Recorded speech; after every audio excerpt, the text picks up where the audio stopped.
Anything else, Dad? Nope.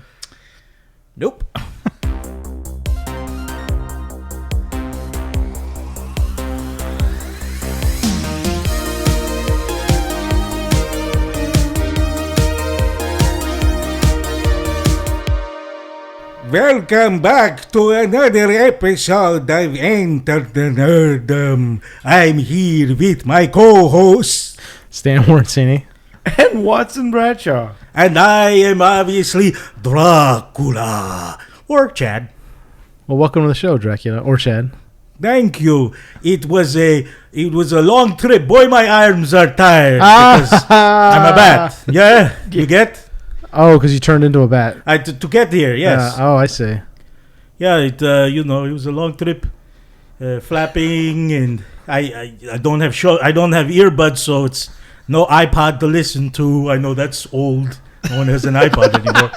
But that's how old you are, Dracula. so I have to sing my own songs as I flap my wings. It's exhausting, I go 1 bat, 2 bat, 3 bat, 4 bat, 5 bat, 6 bat, 7 bat. That's a different type of vampire that counts. So that's he's a cousin of mine. I'm allowed to count. Are you saying I'm not allowed? No, I don't think so. I think that's already been taken by a different vampire.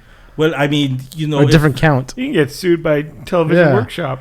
Well, I don't laugh like him, so I think it's a little bit. What's your laugh like? Yeah, what's mine your is laugh? like, Mwah! Like that. Like that's my laugh. Just enough. Just enough. So that we won't get sued. Has to be like 30% different, right? So. Yeah, that's about there. I think it's about. 40%. He goes up here. I stay down here. Yeah. Okay, that makes sense.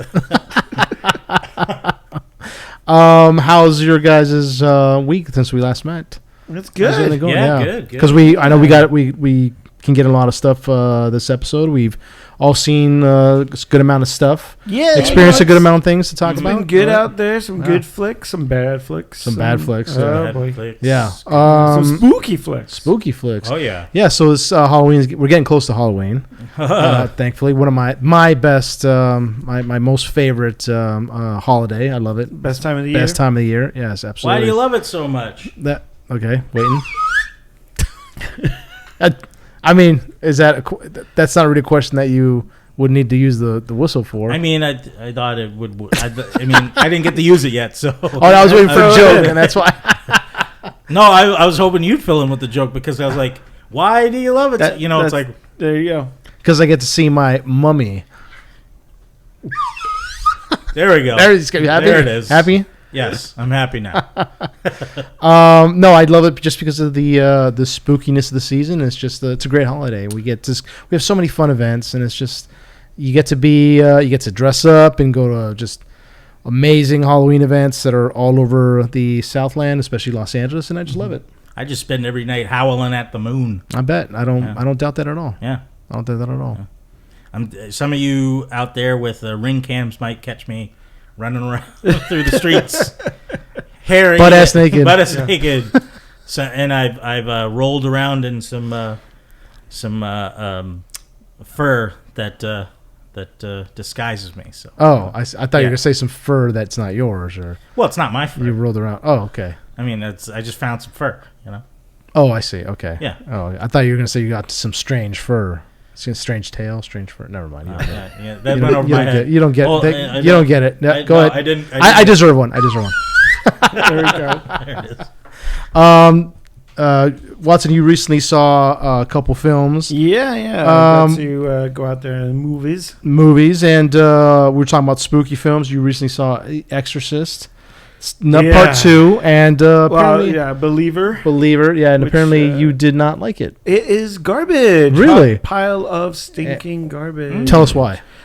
Basically, okay, let's do like Star Wars Force Awakens, but The Exorcist, or more akin to the new Halloween trilogy, where we're gonna take some legacy characters. Right. We're gonna, this is a pseudo sequel to the original Exorcist, but it's a big pile of steaming dog shit. It's a pseudo sequel. I thought it was a direct sequel. Well, it is. Yeah. But I mean, it's, so 2 and 3 didn't happen. Yeah, exactly. Right. So Right. it doesn't deal with You bring in some legacy characters. I have Ellen Burstyn, who was the mom from the original. Yep.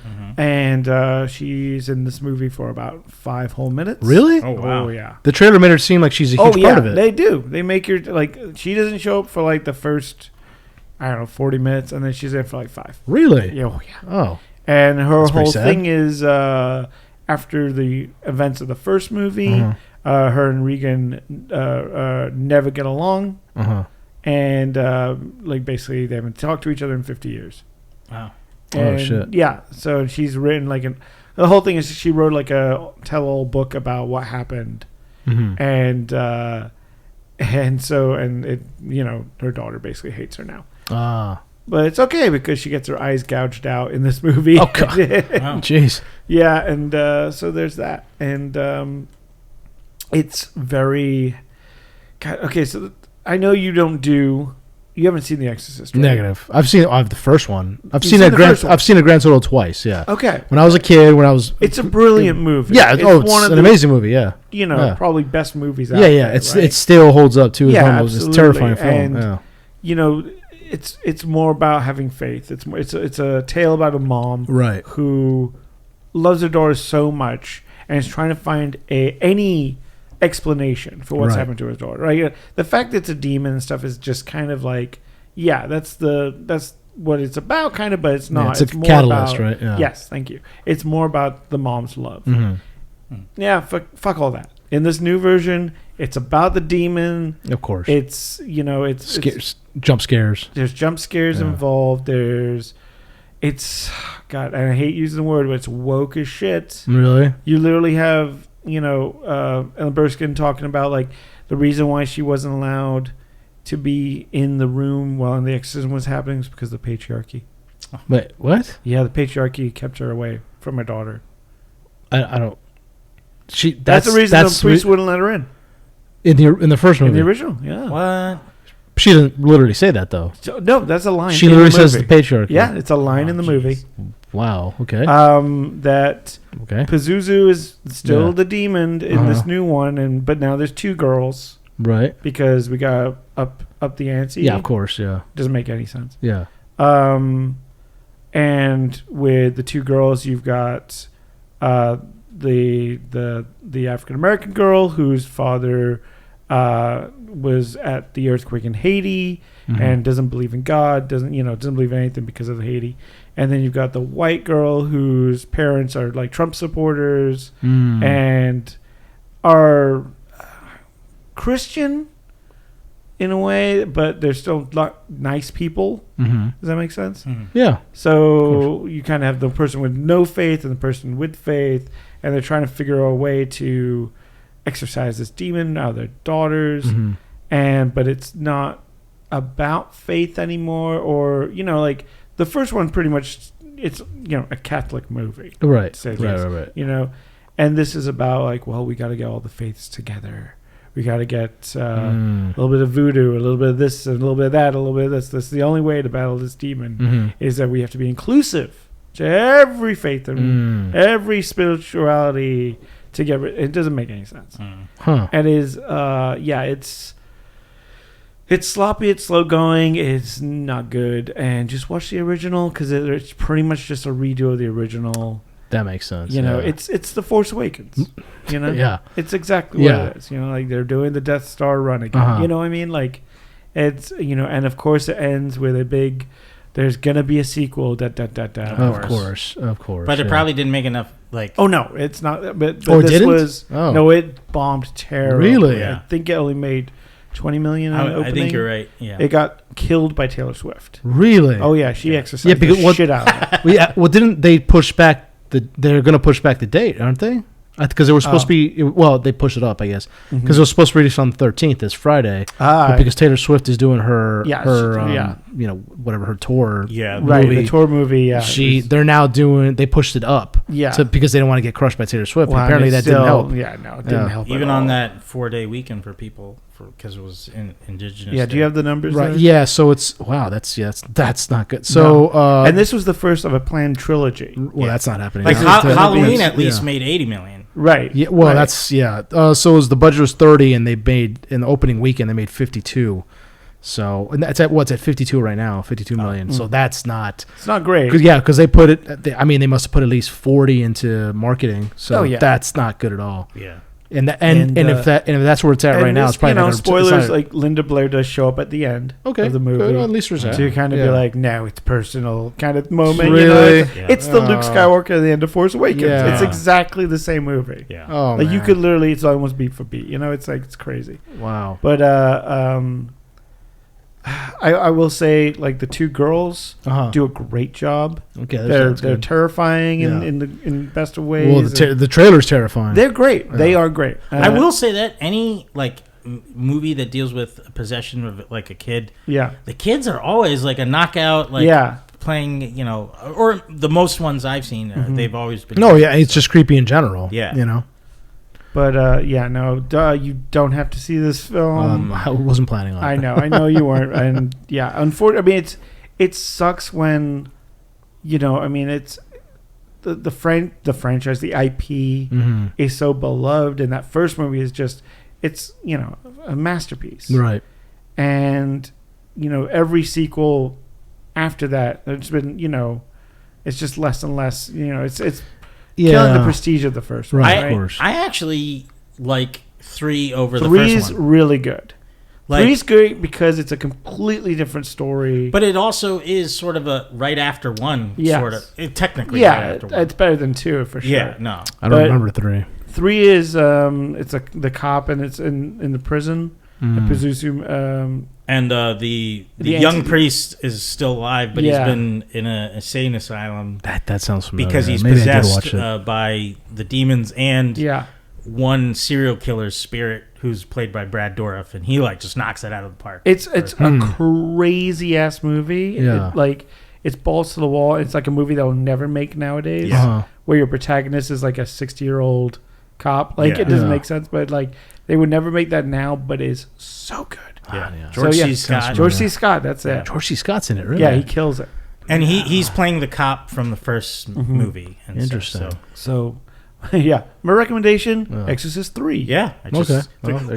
Actually, the Pope's Exorcist, not Pope's that bad. Exorcist, yeah. It was fun. That. Yeah. It was not really scary. I mean, they have the typical possessed It seemed more kid. like a thriller. Yes. Yeah. I would say that because he was kind of it was kind of like playing wits and battling the demon instead of an actual just plain old exorcism. Yeah. Because there was actually a subplot that which I thought was really cool, that the demon that was possessing the kid was actually one of the kings of hell.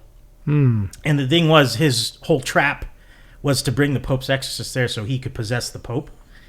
And the thing behind that was because they found some old books underneath the place that the family was staying in.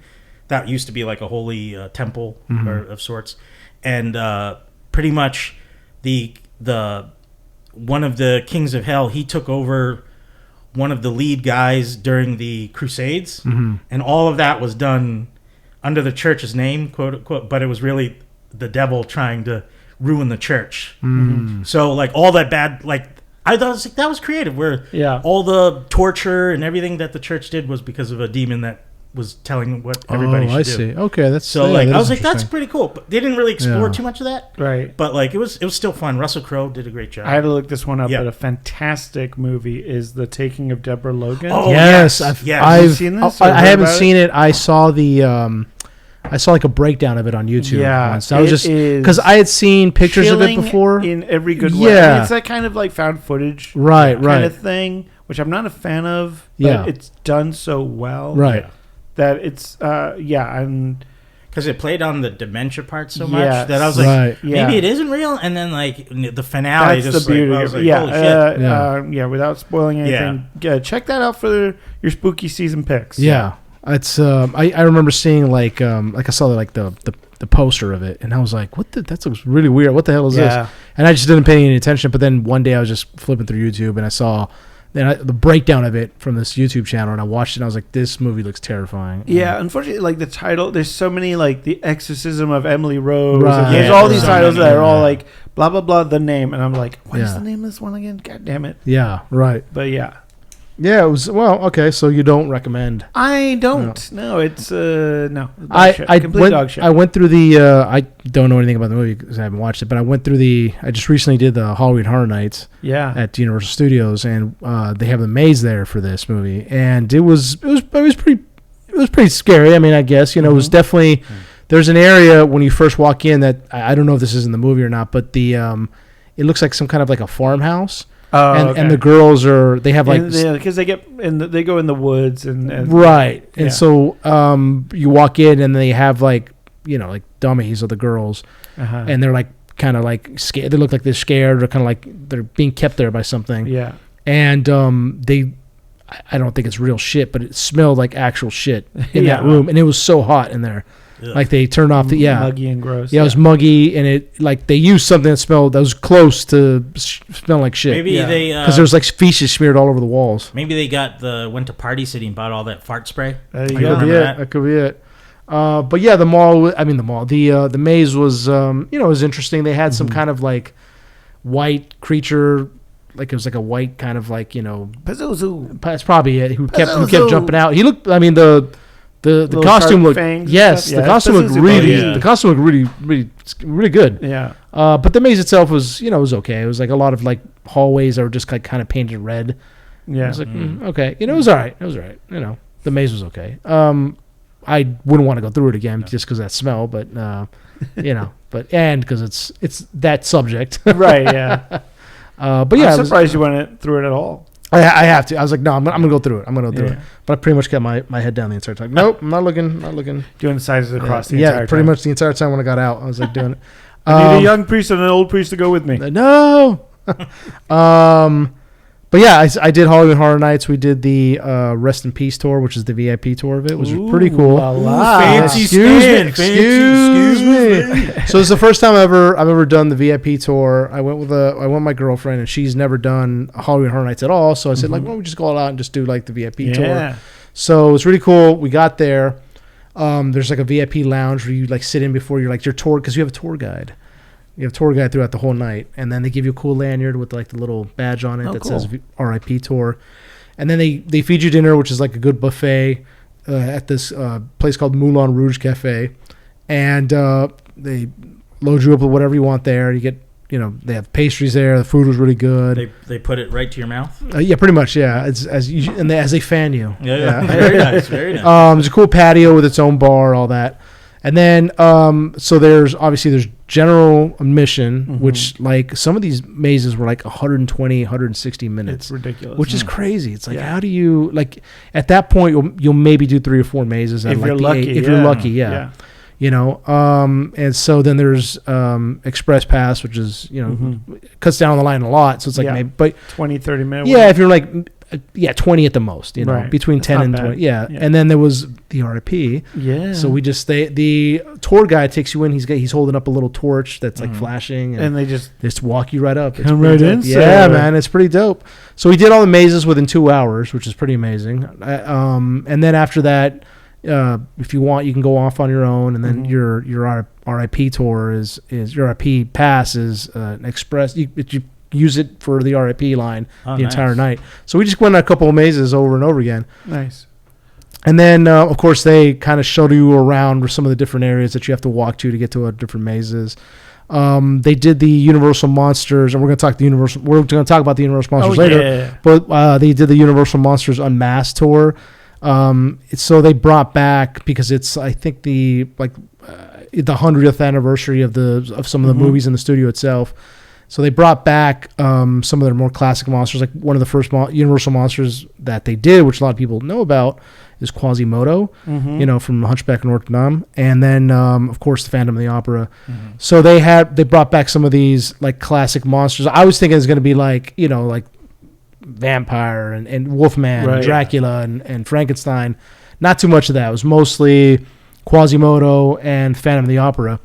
So it was a pretty good maze. They're taking you through like the catacombs of Paris, which is where like cool. Is where the Phantom of the Opera is supposed to be, kind of based out of. He's in Paris. Yeah. It was a good maze. I think the Phantom of the Opera, they really used like the Lon Chaney kind of like like smiling, kind of like Phantom. Yeah. Which, if you know what I'm talking about, Lon Chaney did, I think in 1922. 1925. 1925. Yeah, he did the Phantom of the Opera, and he had this kind of like smiling, kind of like creature-looking thing for Phantom of the Opera. I think everyone thinks Phantom is like the Andrew Lloyd Webber, like the half. Yeah, exactly. But it's supposed to be like entire face. Yeah, it's like a whole kind full of fucked face. up, you know. Well, because like it was a book originally, and then they did the 1925 film because the director was in Paris and he met the actual author, I believe. Yeah, I think the movie that Lon Chaney was in was before that, before 22, because I think Lon Chaney died. 25. You're right. Yeah, 25. Yeah. Because the one before that was the like Andrew Lloyd Webber kind of version that was like just a mask. Right. Yeah, that was a musical, and that's what most people know about. And of course, that's where the actual like the Symphony of the Night song comes from. Yeah, Gerard Butler. Yeah. Gerard. But that maze was pretty good. It was a lot of black hallways, which I was kind of disappointed in, which is Universal's notorious for. Well, because we saw the concept art at Midsummer Scream, and it looked amazing. It looked really good. Yeah. I mean, the characters themselves look great. And at one point, there's a character who's on stilts that comes at you. He's supposed to be like the Phantom of the Opera. He's on red, which is like there's a famous scene from that movie where he's on red, like the Mask of the Red Death from Edgar Allan Poe. And he comes out and he's like in this.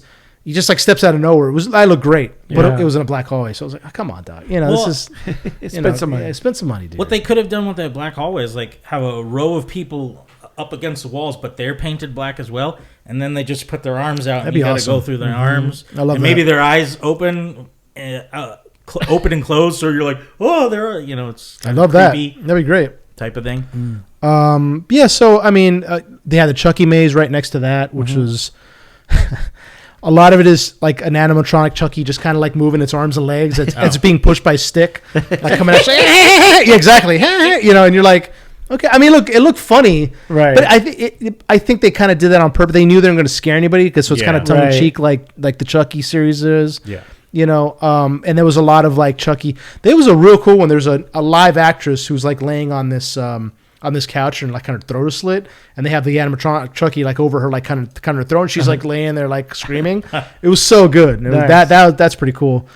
And then that maze had they did different holidays of Chucky. So they had like they had Thanksgiving, they had they had Halloween, they had Christmas. The Christmas one was like very ginger, like heavy smell. So as you're walking, of course Chucky's like they're in your living room and Chucky's like killing people and there's like cut up bodies. There's one that they had a live actress with a chainsaw and Chucky's like split in two and she's like sawing him.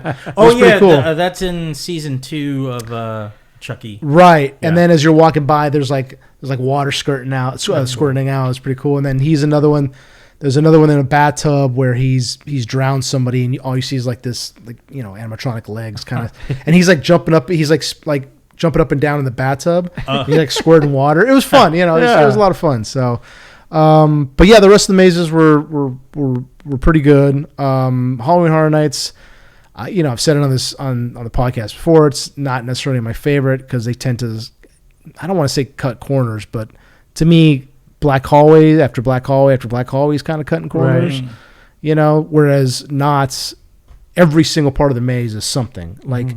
Oh, if you're in the catacombs, like you're in the catacombs for the entire maze. Whereas like every transition between like the catacombs and the Monsters Unmasked to like the cathedral to the opera house, whatever, it was just a black hallway, and then you step into a room that's supposed to be the opera house, and then you're supposed to, next you're going to whatever the streets of London or whatever, and it's a black hallway, and then you're like one room that has the streets of London. I was like, come on, man, Did you do something. the land folklore maze? So then we did that's the Monstros. Monstros.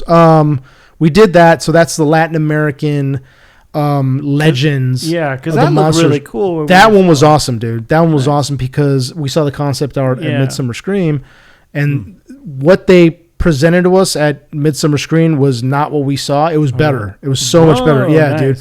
Because it's actual, the makeup and the masks they use on the characters were really good. And there was a guy in there where we're walking through with our phones and we're like recording, and he like got up actually like on purpose got up to the phone, was like bumping it like with his nose. It was awesome, dude. So yeah, the mazes were good. Like we saw some of the monsters that had he like the legend is he like collects, he carries the body, the bones of his father in a sack as he like takes children. And where you're walking into his section, it's a huge massive sack. That's the entrance to his area of the maze. And he was in there, and they were saying he was like 12 feet tall, and there was a guy on stilts walking around. And the really cool thing is they had these like interactive kind of dummies where they had like a spinal, like a spine in the back of these dummies. And he was like lifting it up, and he could and then he would like try to hit, like pretend to hit you with it and things like that. So there was a lot of cool interactive stuff. The Last of Us maze was really good. There was also what are those? Was that based more on the show than the game? Very much more on the show. Very much more on the show. I think that they were trying to say, well, this is more of it's more of the game, but it was really the show. It was more than anything else. It's how you skirt around. By the way, the Ellie and the Joel that were out, as you're walking in, it looks like you're like escaping the quarantine zone that they're in. The Ellie and the Joel are out. They have live actors outside, and then there's like this recording, but it looks like they're saying it. It's like a voiceover thing. And the Ellie and the Joel that were outside as we walked in looked so much better than the actual show. I'm so sorry to say that, but it's true.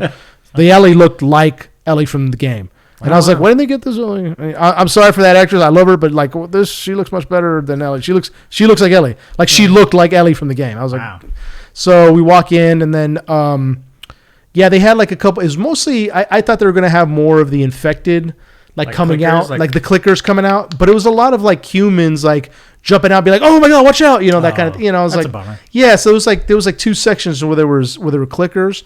But the one section that had one of the what are they called? The tanks. The guys are huge. Bloaters. The bloaters. Yeah. There was a bloater in there, and the guy. I mean, it was an actual like massive suit that this guy was probably what they use in the show itself. Massive guy in this massive suit, and he goes up to like another dummy that they had there.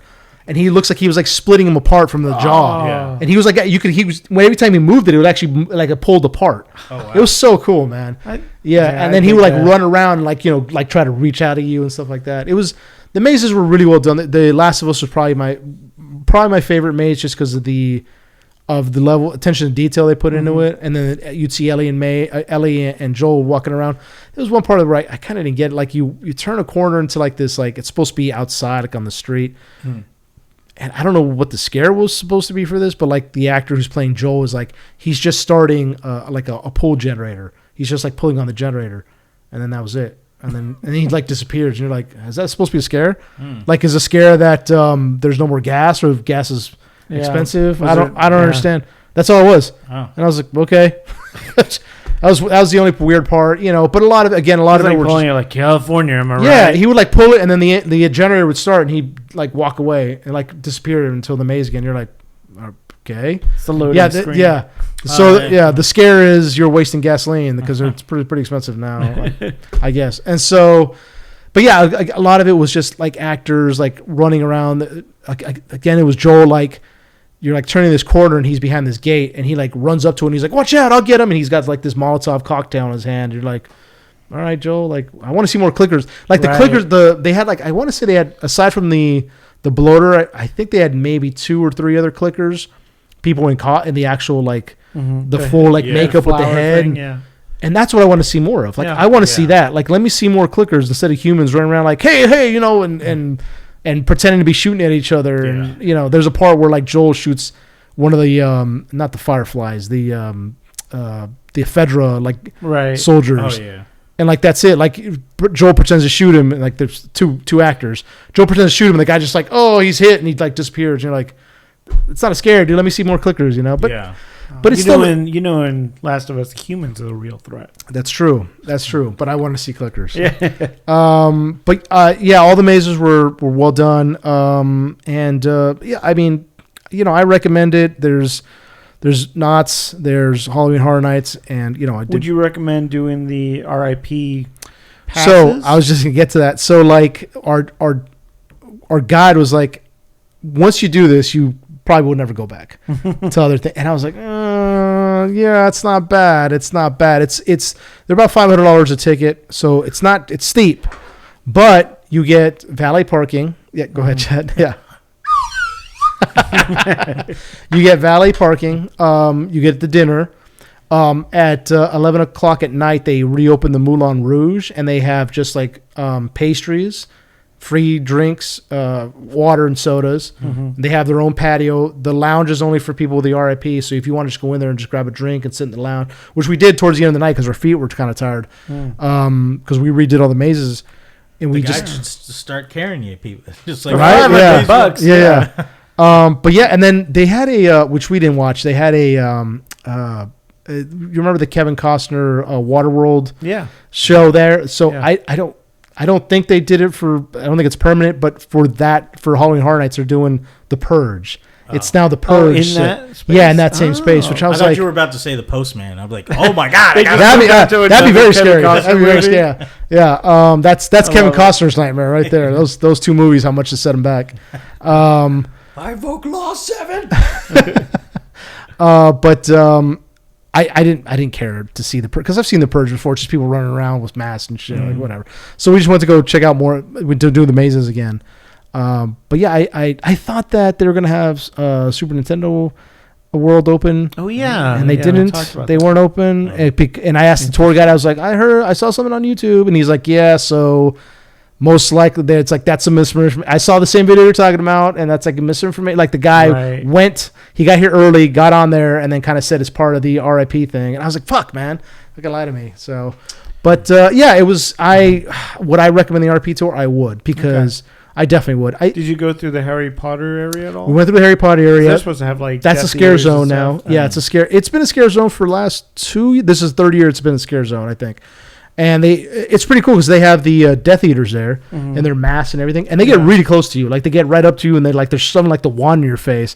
So it's pretty cool. And then, but they only have them in one section of the Harry Potter world, but the rest of it, like where the butterbeer is, that area is not kind of That's just normal. But it's like the back alleys of the stores where they're at on the right side, past that train, makes sense, past the steam engine thing. Yeah. That's where they're at, so you can walk through there. So it's really cool. If you don't want to interact with them, you don't have to. Yeah. But it's really cool. It's like they have like these green lights. There's fog everywhere, and the Death Eaters are coming up to you, and it was a lot of fun. I had a great time with it. So Nice. yeah.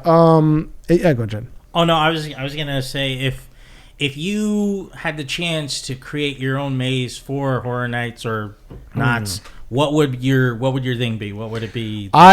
I think they already kind of created. They had But I mean, like you could do your version. Like if I could do my version, I'd probably do Night of the Living Dead. Night of the Living Dead. Because the 1990 version, because I love that. They already kind of had one at Universal for a while, which was the Walking Dead maze, and then they kept it on as a regular attraction, which was great, and they got rid of it.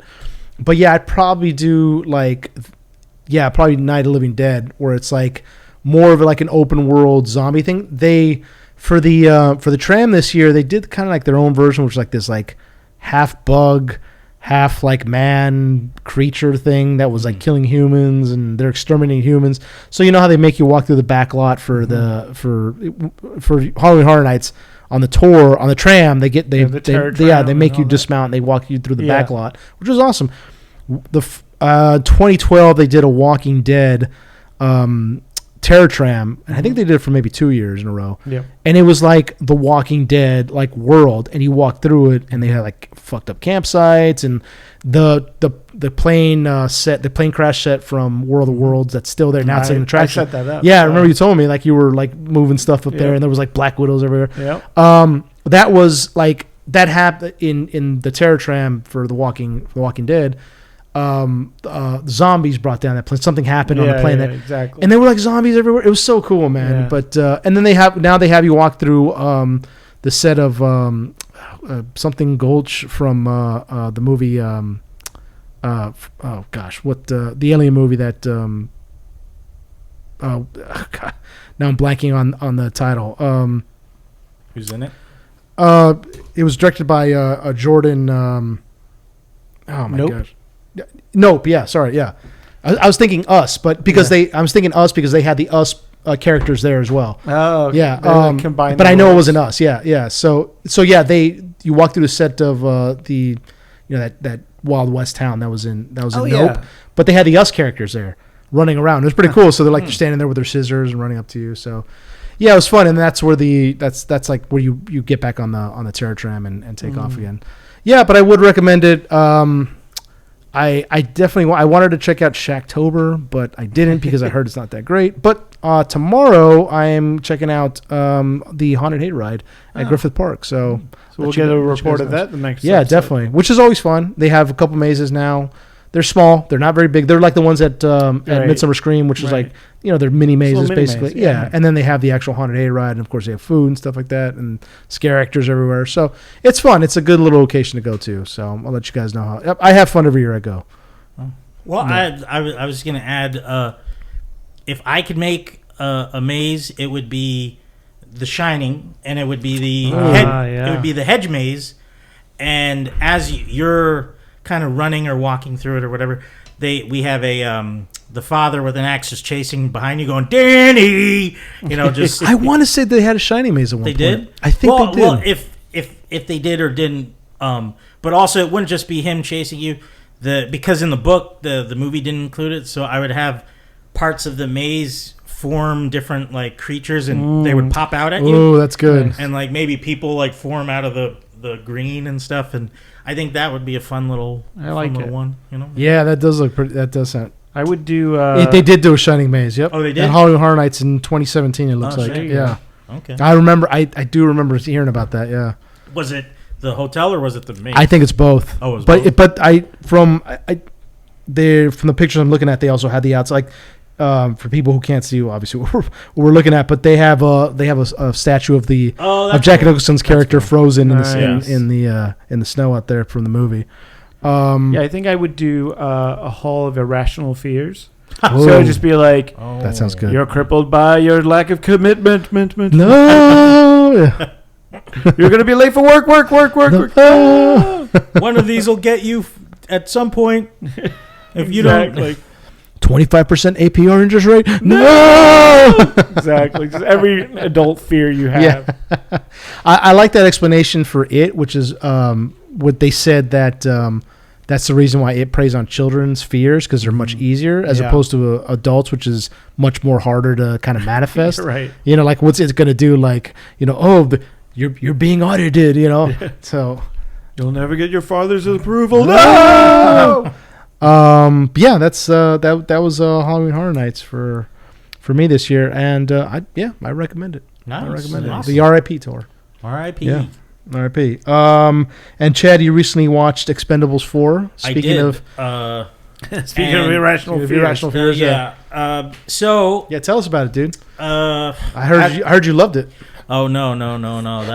That's false. Is this the episode we just shit on every movie we see? Well, I will say there were parts of the movie that were kind of interesting, but like they just didn't know how to.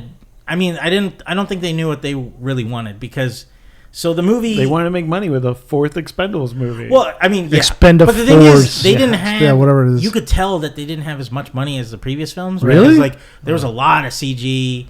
And like a lot of the action was like close up, so you could tell like there was CG behind them. And isn't that what the Expendables originally was like? We're not going to do CGI. It's going to be like old school, all 80s. action. Yeah, but since the third one didn't do well, this fourth one obviously probably kept getting pushed back, and just the scripts probably changing whatsoever. Well, but the budgets were getting blown up because the cast were getting more. And this time the cast is so dwindling. Like there's not even like they have Dolph Lundgren, they have 50 Cent, which is the new guy in there. Yeah, took over for Terry Crews, right? Well, not exactly, because like even earlier they had Wesley Snipes and all that stuff. Yeah. So, but I was just trying to pull. But like Jason Statham, Megan Fox was like. Was Megan Fox in the other movies? No, she appeared in this one. I just watched the first one, and after that, I was like, I'm good. I'm good not watching these anymore. The second one is golden. Is golden. Really? Just because of Van Damme. Yeah. He really sells Van Damme is insane in that film. He's great. But that's like awesome. they got I might check it out just for that. Yeah. They got Tony Jaa in this one. Yeah. Iko Uwais, who plays the villain. Andy Garcia, which he's new to it. And Randy Couture they brought back. Oh, yeah. Which I think they could have got rid of him and kept one of the other, like... Because we want to see the 80s action stars. We don't want to see A UFC star from UFC the 90s. star, and I get, he does action movies now, but I was like, not He's really. probably pretty cheap, too. And then they brought this young guy in, Jacob Scipio, and he's playing the son of Antonio Banderas from the third movie. Oh, okay. And I was like, why didn't you just get Antonio Banderas? Right. I mean, he plays him the same way. He's probably asking too much. Probably. And then some other no-name people that were, at least I haven't heard of them. Mm. But pretty much the movie starts off with it's Statham and Stallone Stallone lost his ring at a bet in a bar, and he's like, I need to get it back. It's my lucky ring, Uh-huh. And then they get into a brawl in there, and then it just jumps to they're getting a mission from Andy Garcia, who's like their new handler, or at least he's at least given the mission this time. And Cameron Schwarzenegger was doing in the first ones. Bruce Willis was. Oh, Willis, that's right. Bruce Willis, and then it was was Bruce Willis in the first one? yeah, Bruce Willis was he had that small cameo. Yeah, he was in the church scene. Yeah, right. And then the second one, he's in it again, but he's a little more involved in that one. Yeah. And then the third one, I think Harrison Ford takes over for him. Right. Yeah, because Willis wanted more money. He wanted like $1 million a day or something. Yeah, something crazy. Yeah. But yeah, so but yeah, that I think I'll get to what I think they should have done with this series, but pretty much with this Eco from the Raid series, he stole these nuclear detonators, and he's trying to deliver them to his boss that wants to like pretty much start World War III, and so they're given the mission to stop him as he's trying to steal these nuclear detonators. And then all of a sudden, spoiler alert, Stallone dies. What? And that was the thing. That was the controversy about this movie. Stallone wasn't even going to be in this movie. So they kind of like added him in. They shoehorned him in. But the thing, yeah, because you'll see when I get to later of the story, I was like, I just rolled my eyes. I was like, oh, Jesus Christ. But so it's mainly really starring Statham and like Dolph Lundgren and all the other people are kind of like secondhand. They barely have any lines and like do too much. So I'm like, you should have just made this a Statham movie. But yeah, it's so pretty much instead of retrieving the nuclear detonators, Stallone dies, and then Andy Garcia kicks Statham off the team, so he can't get revenge for Stallone as they go try and take these nuclear detonators from Eco, and then but he obviously tracks the team to where they're doing the other mission. Right. And the big reveal of the movie is Andy Garcia is actually the bad guy. What? And I was like, that was okay. I mean, I was like, all right. I knew as soon as you said Andy Garcia's in this film, like, Yeah. He's definitely And he was just over the top at the end, just like, if anybody's gonna make money off this war, it's gonna be me. I like Big Garcia. I do. No, he was entertaining as. But you should have got Mondesante. That would have been. Mondesante, Yeah. I mean, some Judge Dredd vibes there. Yeah. God, I miss Mondesante. I don't know if he's still acting or what. No, I think he quit. He did? I think he retired, yeah. Oh, man. Well, I haven't seen him in years. And if not, R.I.P. Yeah. No, he's still alive. But at the end of the movie, you find out Stallone faked his death. So Andy Garcia's character could reveal himself, and then you're like, all right, whose body was that in the plane when they show, like, because they have a close up of the ring, and it's the guy in the bar who had his ring. He stuffed him in the plane, and then like so he murdered an innocent person. I mean, I guess this guy was like a bad guy of the bar or like something because he stole his ring. Jesus, so he was a jerk at a bar. He deserved he was murdered. It seemed like he was some sort of a gang member or something, but still profiling. But I mean, no, it was Stallone. No, it was this white short guy and profiling. Yeah. And but he like pulled him out of a locker in the airplane and he put him in the cockpit and then stuffed him in the Stallone locker. just jumped out, and I was like, okay, so Stallone meanwhile the guy's just drunk and he's got 3 kids back home. And he looks nothing like Stallone. It's like not even the same body type. Yeah, and they're like, it must have been him. They even in the bar they even have the burnt hand with the ring on the Oh my I'm god, like- dude. So it's just like, what the fuck? I love it. That's Uh, hilarious. But like the romance between That's Statham and Megan Fox was so cringy and just like It didn't seem like they, even in the trailer, it doesn't seem like they have good chemistry, you know? it was like very like they had their little banter back and forth and kind of their It's, Mr. and yeah. Mrs. Smith Yeah. fighting, rolling around. It was just like, oh god. I was also find it kind of weird that like they're trying to do Megan Smith as like an action like heroine now, which I was like, that's kind of Right. You know, I mean, Yeah. I know she's done like Transformers before, but it's just She's like that's not it- really. And no offense, but I mean, Yeah. she's a little too young for Statham. Like, Well, that's what, where yeah, was that's the other thing. Mia, Yeah. Mia Jovovich could have been great in that role. Ah, True. yeah, seriously, Yeah, You know, much- and yeah. been a little bit more age appropriate. right. But I think what they missed out on this movie, because like I read later that because they've been trying to get Jackie Chan into these movies, Uh-huh. and he was like, no, and like on this last one, he was talking to Stallone over the phone, just saying, it's like, hey, why don't we just do a movie of me and you Yeah, shit. together? And I was like, that would be That'd great be awesome, dude. Yeah. Because what if you did the Expendables? He's got a movie coming out with John Cena. Yeah, I mean, Does he? Yeah. but like, what if you did a movie where the Expendable teams is big, like of the '80s stars, Start breaking them and then up. you break them up, like Yeah. you do maybe 4 or 2, and they have their own little Yeah. mission or whatever, and then like sometimes they'll maybe run into each other, Right. and have a thing. But like, you could have made this franchise even bigger and longer, Right. and like Give it some legs. Yeah. from any of the martial arts stars that are from the East, it could be a spinoff like their Expendables, like Right. and I think there was so much potential there that they threw out, but it's just like I really think they should have worked that better, because then you could get more of a story with fewer people. Not everyone has to have their Right. like little tagline or I need this screen time. I need to be just as good as this guy. Right. Because if everyone's so macho and like, oh no, I can't lose to him. I can't, Right, right. I need to be then in the it's like exact it's same just amount of time. It's it's dumb. But and like obviously, Iko, his martial arts from the raid, so good. The camera's Brilliant. wide shot. You Yeah. see all of it Who's here. Do you know who directed this one, by chance? It was I know Stallone it did was one. Scott Wah. Scott Wah. I'm not sure Wah. what else he did, Right. I don't know. but he did. Oh, he did Need for Speed. Never saw that. Ooh, wow. Act of Valor. Active I saw that. But It was, you know, But I mean, like the action here, like Statham and Iko fighting each other. It was like close up shots, lots of cuts Oh, here and okay. there, and I was Wow. like, okay, well, Well, because Statham had to do Meg 2, this, and, like, No, he's in that's like true. 7 movies. no, this that's year, true. Yeah. so That's true. He probably were like, okay, in between cuts, I want to go do a scene from something else. Yeah, but like I think though, if they really took time with these movies, they could have been something. And you Right. know what? It could have started out with all the '80s guys, and then they handed off to the '90s action stars, Right.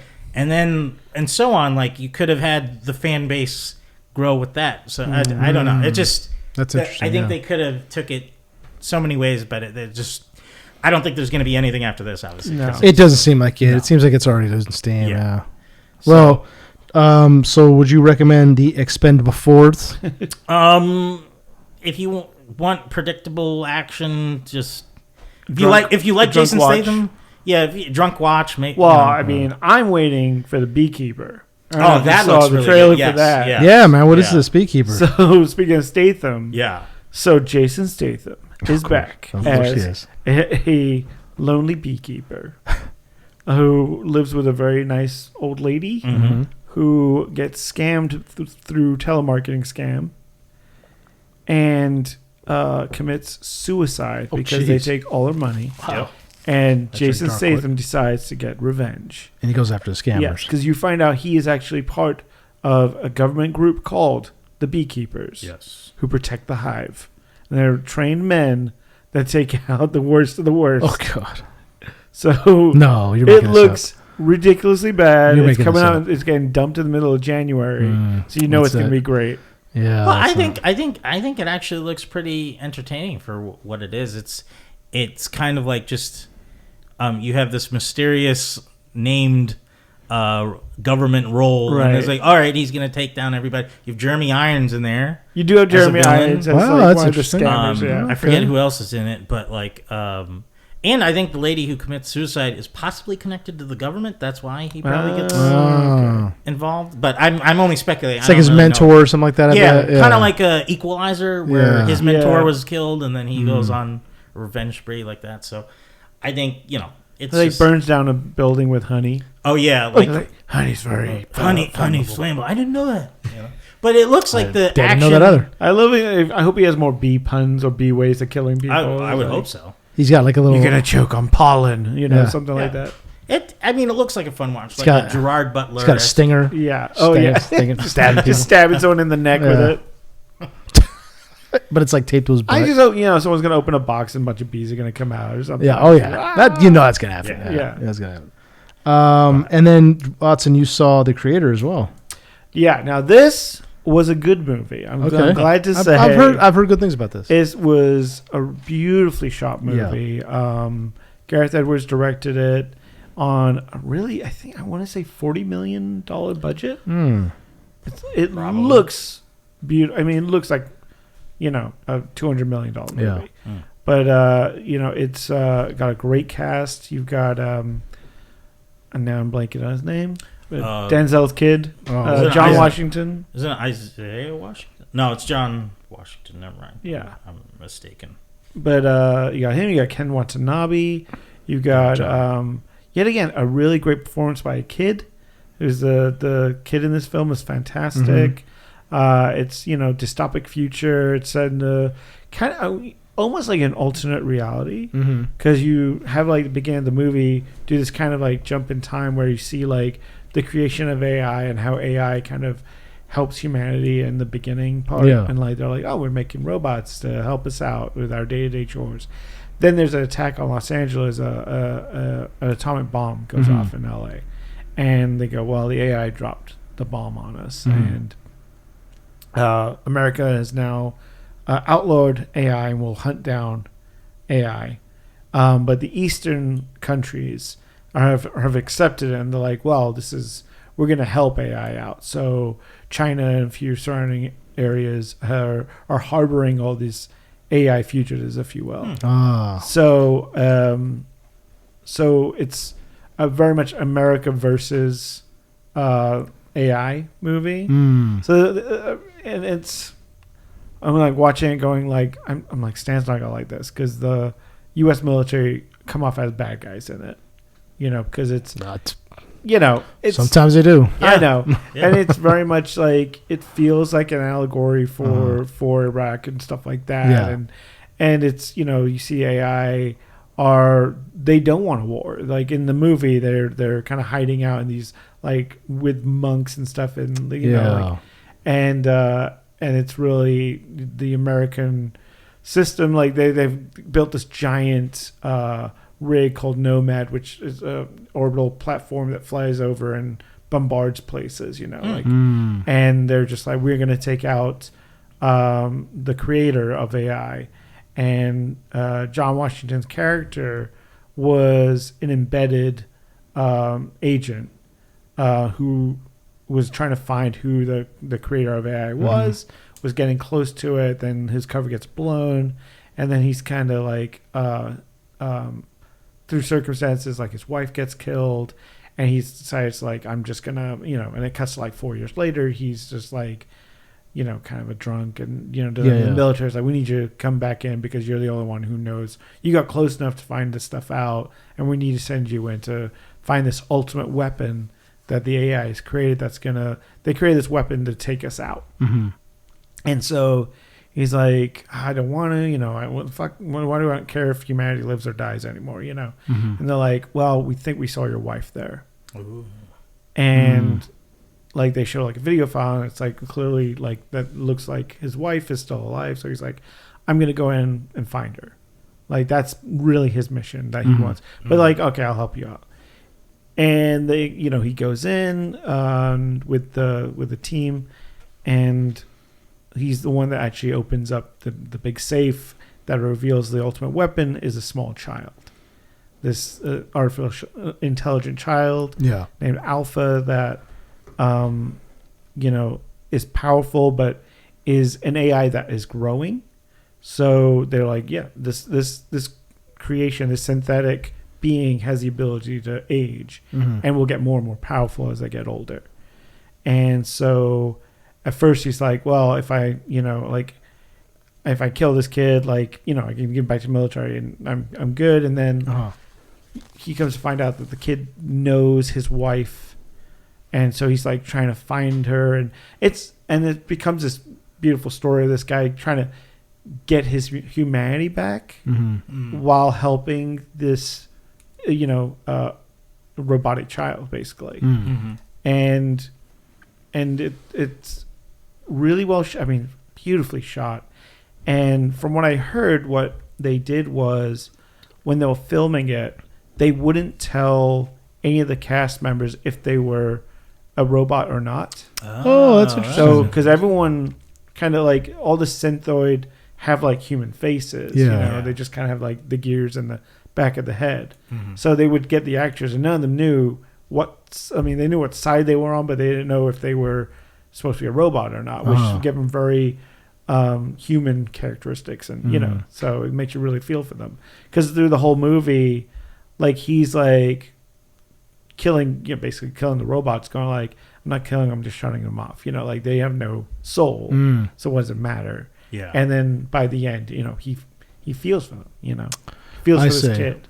Oh, because I thought from the trailers, I thought that it was like a war against humanity and the machines, like vis-a-vis Terminator. Yeah, exactly. Like, they've taken over the world and humans are resisting. The propaganda part of the movie is, the U.S. military is trying to convince everyone that they're a threat, and they're gonna get us. This is our extinction. And the AI is like, no, man, we just want to survive. We just want to survive. Yeah, exactly, and live in peace, and Oh, okay. So it's. But did AI actually do the bomb? Yeah. What? So it turns out it was a human error. A misprogramming. I thought it'd be like a false flag thing. Yeah, to destroy AI. No, it was human error, but they quickly blamed AI, and they were like, yeah, no human would ever accept responsibility for the death of millions. But there's some parts of it that, it's so well done, guys, and the action sequences are great. It's the same guy who shot most of Rogue One. If you know the story with Rogue One, But and Godzilla, the Godzilla movie, the first one. Yeah. So it's beautifully shot and worth a watch. It's really great.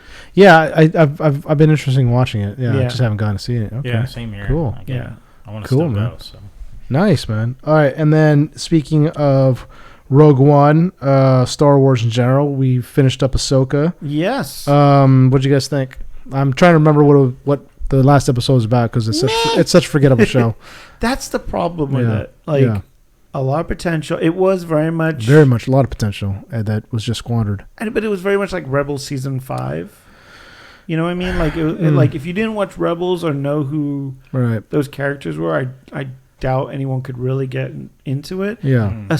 Being an Ahsoka show, like, it was kind of a Ahsoka show in name only. No, it's a Sabine show. Yeah. It's really, she's got the arc. Like, Ahsoka doesn't really. All Ahsoka does is walk around and look at shit for a long time and cross her arms, and that was it. Right. That's all I remember her doing, pretty much. She has a kind of revelation moment where she goes from Ahsoka Grey to Ahsoka the White. Whoa, that was I kind of remember that. But even after that, there's not a lot of change in her character at all. It's just like, I understood what they're trying to do between her and Anakin showing up, and I was watching these videos on YouTube, people flipping out because it was Anakin, and I was like, calm down, dude. It's not like we haven't seen him in live action before. I think that's a problem too. Was if you didn't have him show up in Obi-Wan, that would have been a better reveal for this. Well, but I figured he had to show up in either in the Force Ghost way or in the world in between, right? Right. And when he showed up in the world in between, I was like, okay, that makes sense. But I was hoping, instead of them just like having this kind of flashback moment, like, oh look, here's my problem with the show. It was, and I've seen this before. It was like a very like key jangling thing. Oh, yeah, Like, yeah. look at the shiny thing. Yeah. Look at the You shiny remember thing. Clone Wars? Yeah, Clone Wars. Oh, look at it. We got them real. They're Yeah. real people, and it's just like okay. He's got the okay. same suit. And I was in the just sitting there like shrugging my shoulders, like okay, Yeah. so what? Like I've seen them at Comic Cons. Right. I know what they look like in real life. Okay, big deal. And I like. So I mean, like, I think that a lot of it too was they didn't give enough time. Like, I like the idea of Sabine not really having the force and learning to kind of harness it by Right. the end. But it was kind of like nothing, and now she can use the force. You know, it's like Exactly, a lot at the yeah. end right at the back.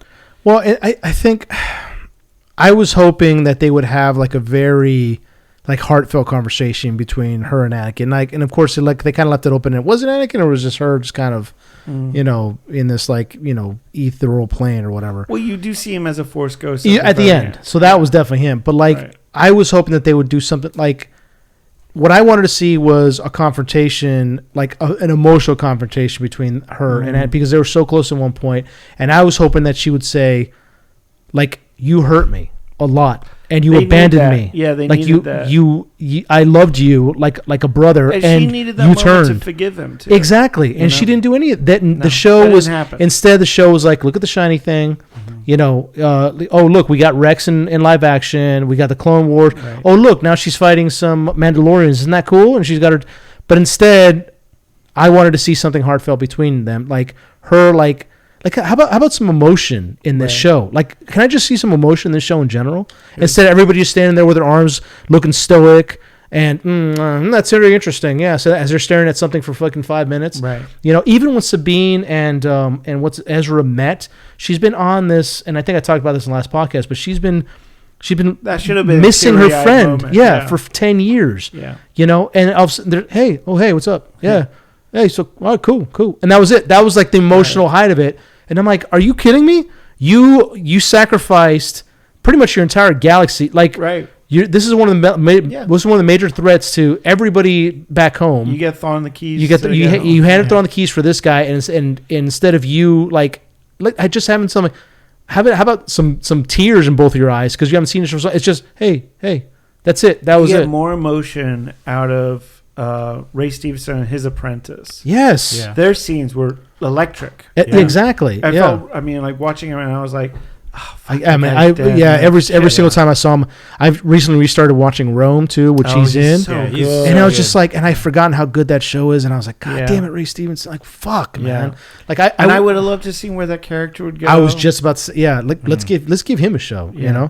let's give that character It a definitely show. felt like that's where it was. They're going, trying to go, you know? but instead he's just kind of looking off at some mountains, and okay, well, that's the end of that, I And guess. yet again, it's like, what do you do? Do you recast? Right. Do you No, that's it. That character put a helmet on him and put someone in there? He's just gonna be walking forever now towards whatever that Right. shiny light was, towards the shiny thing, which is what Ahsoka It was. was a mystery box, yeah. Which I mean, it was just, and it just, can we enough with the crossing of the arms, Rosario Dawson.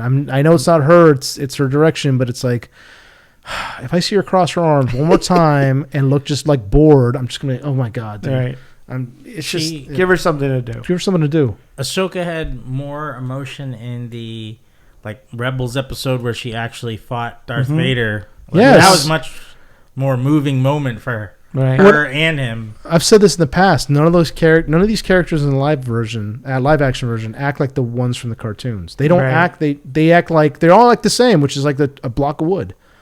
It's just they're just emotionless and I thought she was good on the Mandalorian episode where she came on. she was great in the Mandalorian Yeah. episode. Yeah, Because I felt like there was emotion there of true, like, this person who was a believer, Right. and then saw how the whole Jedi, the whole order and universe got fucked over by Right. the Empire. Exactly. You see someone who's lost their faith a bit, yeah, but they didn't do anything with that character at all. Yeah, they didn't do anything with any of these characters. They were just kind of, again, they just all act the same, just like a Right. block of wood. Hera, that was didn't get a lot to do either. that was a big, and also it was just like. She went to a lot of meetings. She went to a lot of meetings. She blatantly disobeyed orders. I got 2 pilots killed. And instead, it's just like, well, hey, good job. You did the right thing. It's C-3PO, guys. Remember him? Yeah. And he sends a message from Leia Organa saying that it's okay, let her go. I'm like, wait a minute. No. No, she was told not to go. Right. She violated orders. She got 2 people killed.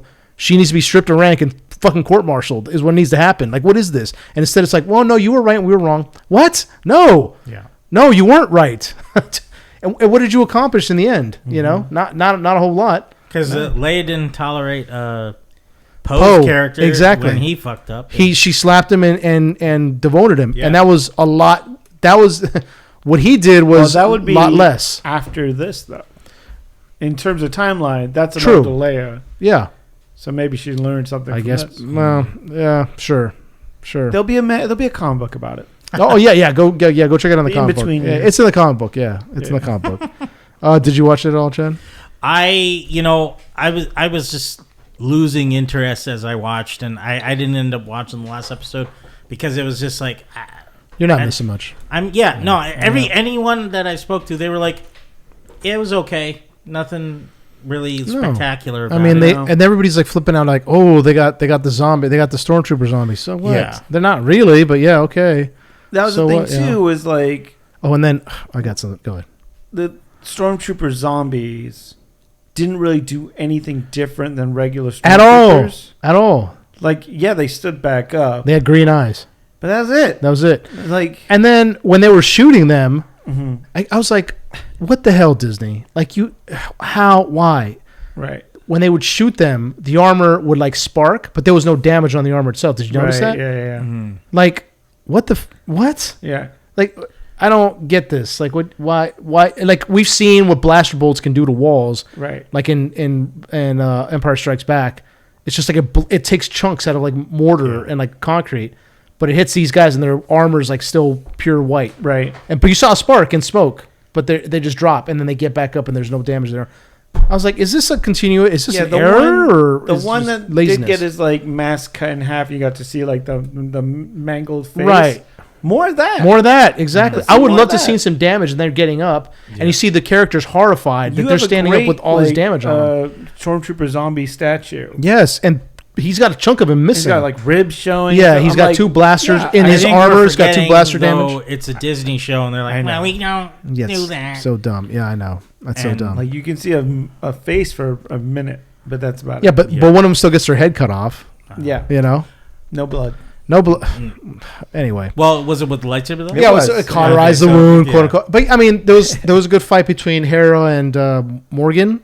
I think was her name. Yeah. I mean, that was okay, and you know, that's again, it was kind of like it was kind of like a key jangling shiny thing What's moment. It was what's okay. Esposito's character from Mandalorian? Darth Gideon Darth Gideon. I think he is a more intimidating character or Moff than, Gideon. Excuse me. Thawne. than Thrawn. As Absolutely. of right now. That's like it, at the yeah. end. At the end of Absolutely. Yeah. Mandalorian, where he had all those dark troopers in Beskar armor. I was like, oh shit, this guy's a Moff threat. Gideon is what is how Thrawn should have acted. Yeah. Right. I said Thrawn every single time he does a move, he loses. Like, oh, I meant to lose. What? Yeah. No, dude. And there's a problem. They set up Thrawn with Moff Gideon and the whole Council of the Dark and stuff, and they were Yeah. all like, "Ooh, Thrawn will be oh, here." watch out! It's Thrawn. Yeah. Who are you trying to be Thrawn? And Yeah. so they set him up to win. Like basically, they set up this character to be a very scary thing, and then Right. they didn't deliver. At all. Yeah. And then Thrawn is just kind of like And he's you got a not great very intimidating. actor. Got He's good a actor. great Yeah, actor. good Yeah. actor. He's not. I've but seen he's an episode of Sherlock, which he's yeah, scary as shit. he's a great actor, but it's just like he's not in the show. He's not very intimidating. He No. gets beat a lot, and then it's just and then he's like, kind of like an accountant. and then like I didn't. there's There's just this kind of like, oh, that's Yeah. a loss. there's this thing that Disney does, and it started with Poe Dameron when he meets what's his Finn? face? Kylo Kylo Ren. Ren. Yeah, Oh. he meets Kylo Ren, and like Poe immediately starts like talking shit. Do I talk? You talk? You got the mask on? I kind of love You know, that moment. Yeah, but I liked it too. because But it shows like Poe's Poe kind of disrespectful. is it just but the second he did that, then Kylo starts asking him questions. He keeps talking shit to him immediately. Yeah. So starts force choking him. Like, Yeah. go ahead, go disrespect me again. See what happens. Yeah. So then you make the villain intimidating, and you let the protagonist know, like, oh shit, this is a guy that shouldn't means be fucking business. with. Yeah. Exactly. Disney does this thing with their villains. I don't understand why. That they make them look like clowns. They did it with General Hux as well. They made them look like clowns, so it'll make them look very intimidating. Then what's her name? Sabine meets Thrawn, and she immediately starts talking shit. And he should have tolerated it once and been like, okay, you know. And then she keeps doing it, and Thrawn in the series just kind of lets it go. She's like, okay, can we get to the point? Sabine is saying, you should have Darth Trooper come up and like smash her right in the stomach, and be like, you talking shit, Thrawn? Oh, really? Right. Boom, you know, butt stroke to the stomach. Like, go ahead, keep talking shit. Right. And then Thrawn should have been like, you got anything else so smart to say? You got anything else? And she's been like, okay, I get it. You know, because that way you make your villains intimidating. Yeah. And in this and when you let the antagonist face to face talk shit to the villain, and they don't react at all, then you got a weak villain. That's just a weak villain that can get pushed around. Now the villain isn't scary anymore, you know. But Disney does this with. It seems like they do it a lot with their villains for some reason. I don't get it. Particularly male villains. I don't know if that's a thing, but it seems like that's what they do. Even in this, you know, it's funny in the Star Wars universe. Like, think about how we're introduced to Jabba the Hutt. He like throws a woman down the Rancor pit and shows like this guy's a threat. Like, even though he's a giant fucking woman. How do they introduce Darth Vader in New Hope? He walks down the hallway filled with bodies. Yeah. He's huge. He's all black. He's very intimidating. And the first thing he does is he picks a guy up with one and like literally picks him up. Like, where are the plans? Oh, you don't? Okay, toss him aside. Right. You know? But we don't. We've taken the bite away from our villains. Exactly. Yeah. And they tend to do that a lot. I don't know why, but they do. And hopefully it's not going to happen in the Daredevil series. If you heard about that. So, I'm glad you brought that up, because I shared an article with you. Man. Yeah. So they recently. Yeah, so they recently got rid of a lot of the writing staff, and now they're looking for new. They're literally like putting out job like requests, like, "Hey, does anybody come write for us?" I'm like, "Holy shit, what are you guys doing over there?" I don't, and I mean, my hand will raise up. I would, seriously, I'm for hire. Just get Mark Waid. Just get Mark Waid. Fuck yeah, yeah, seriously, but they're not gonna do that. But yeah, don't get Bendis. I don't know. What I would like to know is, no, I like his Daredevil. What happened to the staff? Were they writing like they're writing the Netflix show, and Disney's like, can't have that, or were they just writing badly? And I think they're probably writing the way they're writing the Netflix show, and Disney was like, too dark, too bloody. Sorry, no, can't do that. That's what I think is happening, and if that's what's happening, it's going to be a fucking disaster, which I predicted. And everybody's like, no, they're going to do it right. I don't think they are. Well, so, and they're treating Daredevil like this, can you imagine what they're going to do to Punisher, which is even twice as darker? Yeah. You know, and he literally like blows people's heads off, like literally. Right. Yeah. So it's like, are they going to do that? Is he going to be like, I'm not using guns anymore, guys. I took a vow, no more guns. Right. I only use rubber bullets. Rubber. Yeah, exactly. I'm like, oh my God. And if they die by accident by the rubber bullet, like in what do you call it, Last Castle, then so be it. Good pull. Thank you. Yeah. Thank you. Yeah, that's right. Yeah, when Gandolfini like for Last Castle. Yeah, that's a terrible movie. No, it is. No, it's bad. It's bad. So the writing staff has all been fired basically. It seems, and I don't know what's going to happen in that show. Now it was on pause because the actors and the writer strike. Now it's on pause because they need a new writing staff. A whole new staff. To me is just like, that's never a good sign. Yeah, it's never a good sign. So even if it's for the best, it always tends to like, you can see where there's a shift in writing, which tends to like not mesh well with the show itself. So I don't know. I have a bad feeling about this. Like if they were writing Wilson Fisk's character as the Kingpin in this new series, and it's the Kingpin that we've seen in Hawkeye.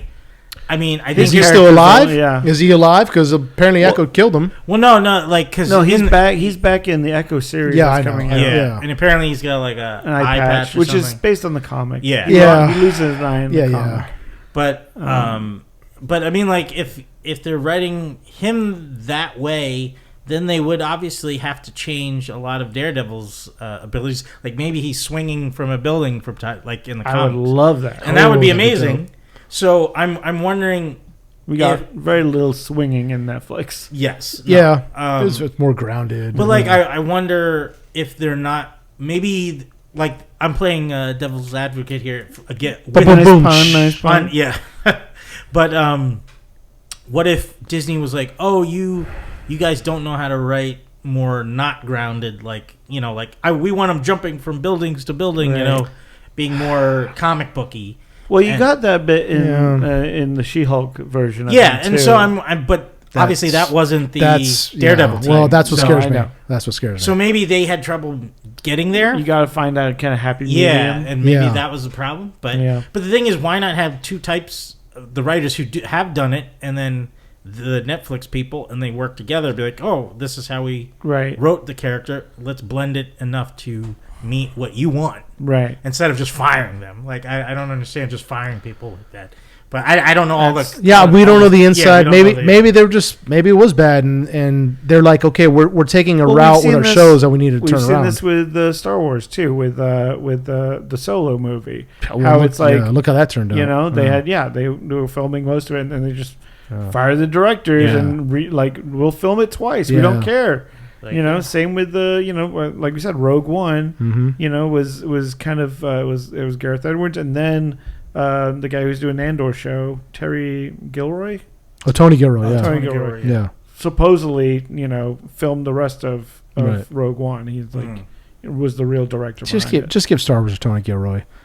He's great. Who ironically says he doesn't like Star Wars. He's not a Star Wars fan. Well, but look what he's But that's the thing. Like, holy shit, the stuff that's he's a put out, good though. thing because Yeah, he I think so, doesn't too. feel like nothing's that precious to him. Yeah. Like, I love Danger Filoni, is... Yeah. but Filoni he's so precious with the Clone Wars Exactly. and that Yes. period of Star Wars. Yeah. That it's definitely affects everything he Absolutely. does after that. Yeah. I think he's a good man for the job of, like, obviously they've already kind of like ordained him to be the next Lucas, and I'm like, I get that, Mhm. but yeah, I think if you hold on to that so tightly, you can never innovate.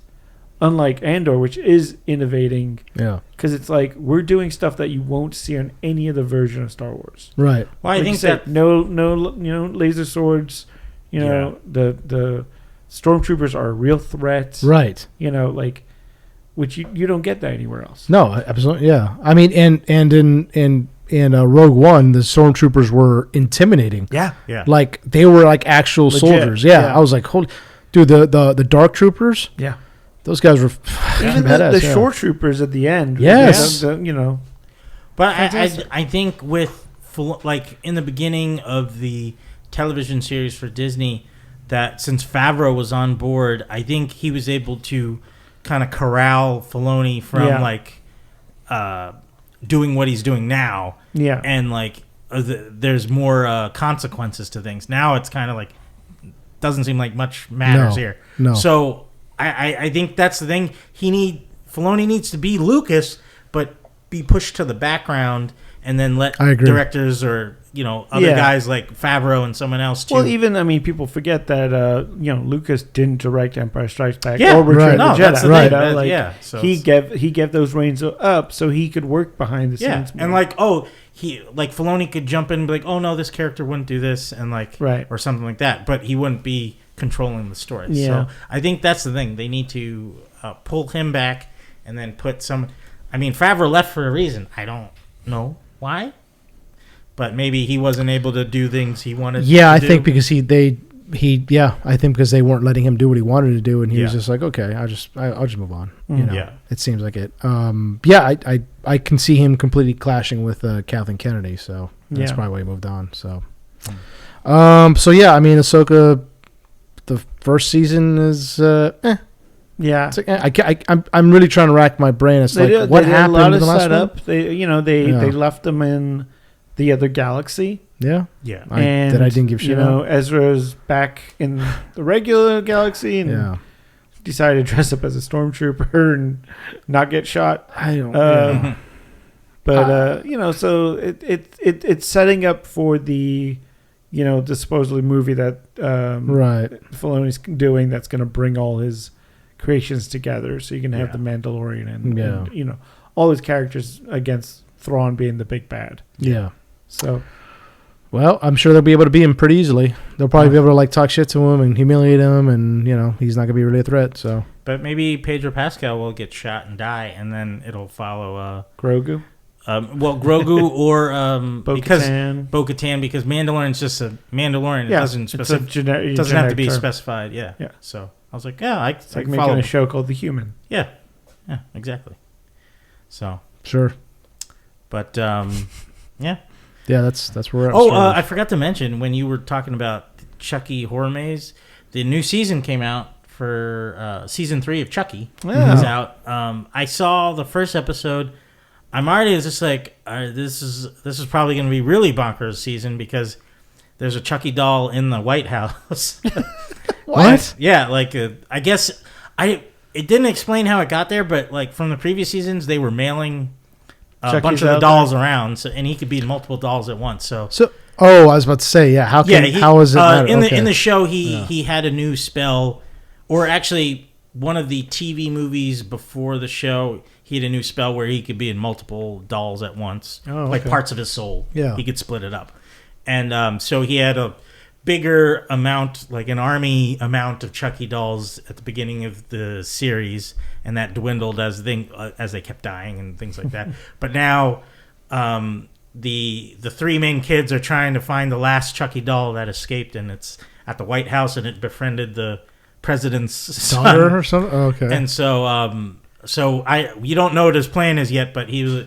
But like, there was like a moment where the kid's like, Chucky. I mean, I don't think he called himself Chucky at the time to the kid. I forget Joseph. I think that was the name he's going by for the kid. But he's like, Joseph wants to be in the Oval Office with you while you work. So in the series, the big button for the I nukes. know. Does a series Chucky nukes Russia?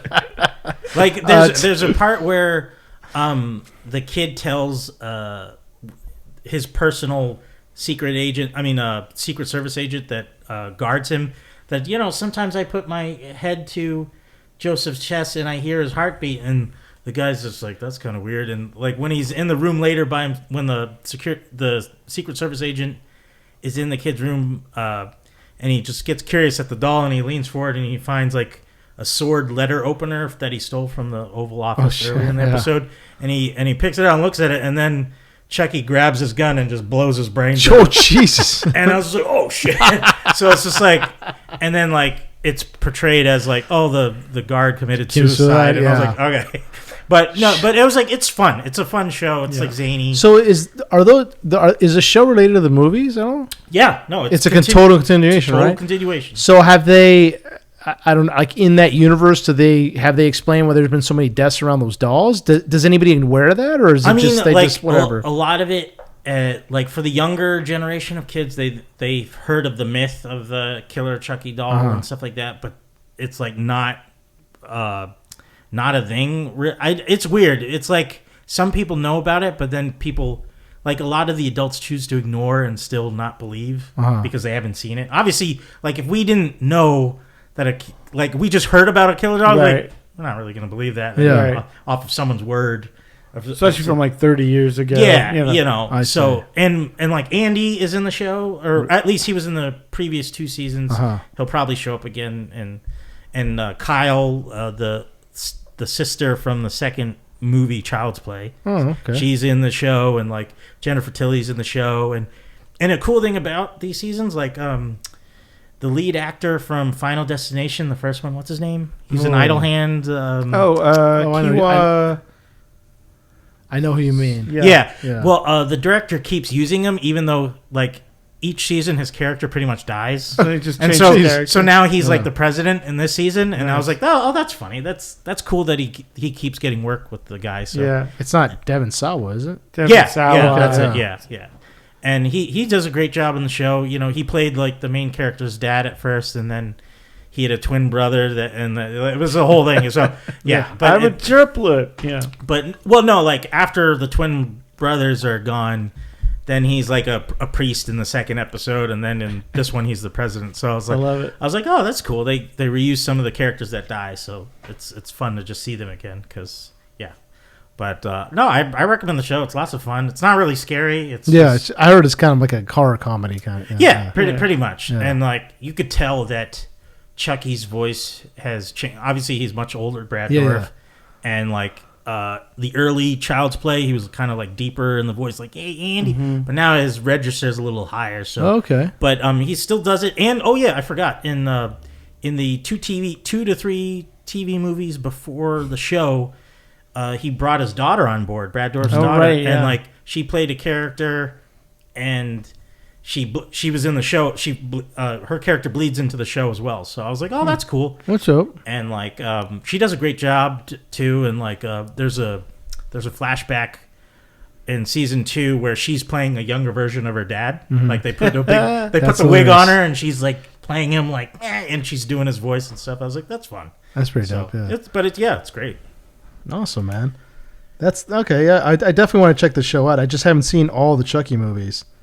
You got if I don't It know. helps it's to know stopped. it- It's Chucky, and then but it's Child's Play too. There's like Well- 2 unrelated movies. Well, they made a separate Child's Play that's not connected whatsoever. right. Right. There's the one with Mark Hamill's voice. Yeah. is the robot. how many? There's like 2 of those movies, right? No, they only made one. Oh, they Yeah. one. Okay. One. Okay. It sucked. The rest was bad.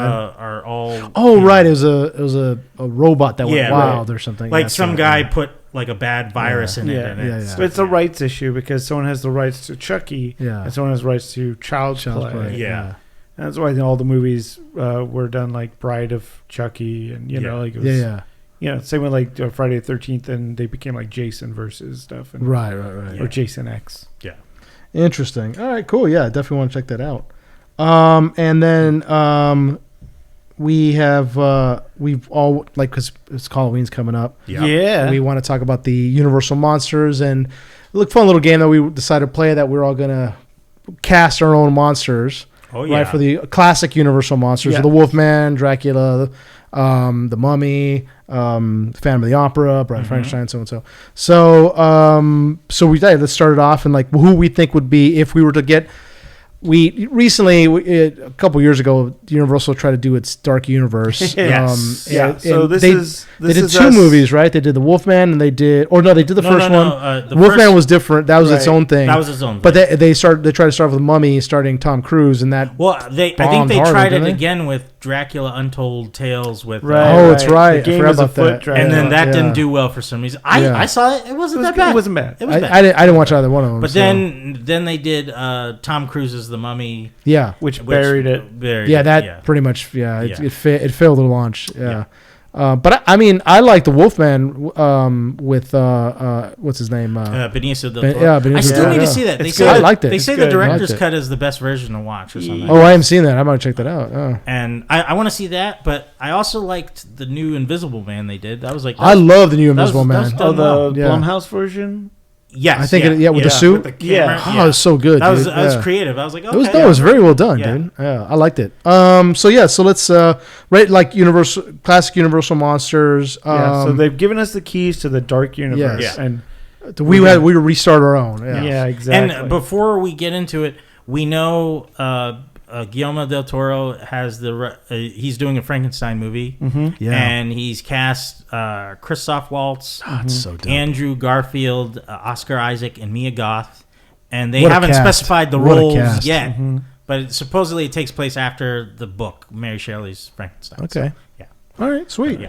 All right, so so then we're gonna talk. We'll go up. We'll each go for one monster, and then we'll go around the table and see who we think would be a great actor for that role. So Watson, Yeah, you Watson, want to start off? start us off? yeah, so let's start with the big bad Dracula. Yeah, Dracula. Count Dracula. Dracula. And my choice is Adam Driver. Ooh. oh, Okay. interesting. You know, I think he's What'd got that you kind of do? Eastern European look. He's, Interesting. got the broodingness. You That's know, good blood. yeah, he's he's Okay. a big.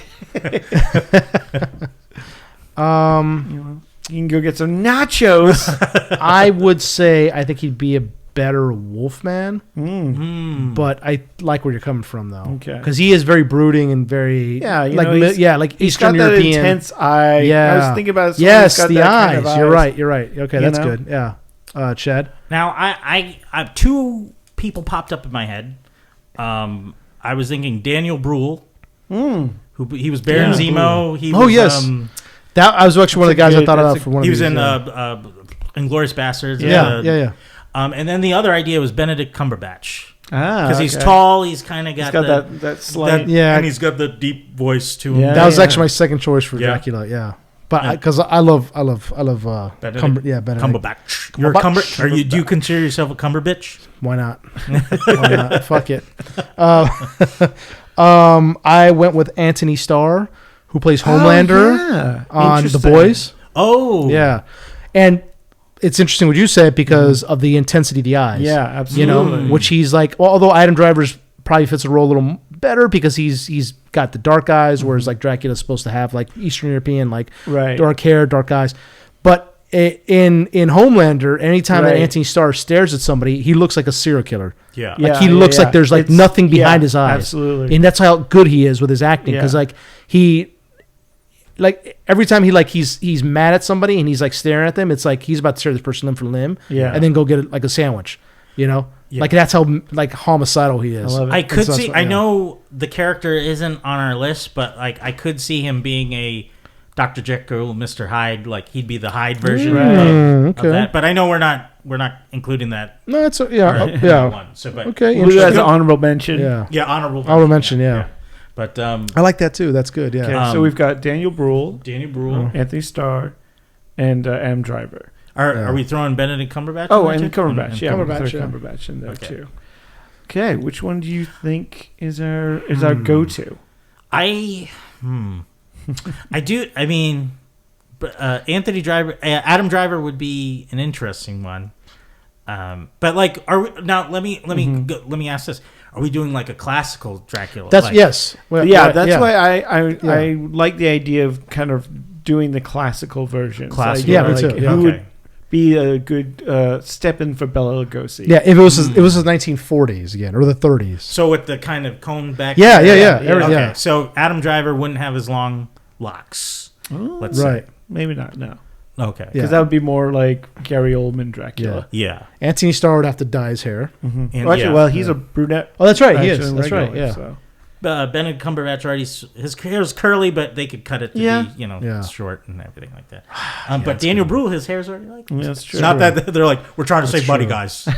Yeah, I was thinking of Cumberbatch too for Dracula. So yeah, I like Cumberbatch. Yeah, Cumberbatch because that's he was who I was going to put until I put went with Starr. So yeah, because I did have him as I believe I had him as another character. As well, in case he didn't we can always float names around for different characters too. Yeah. So for right now, Cumberbatch. I think Cumberbatch is Dracula. cast as Dracula. Yeah. Okay.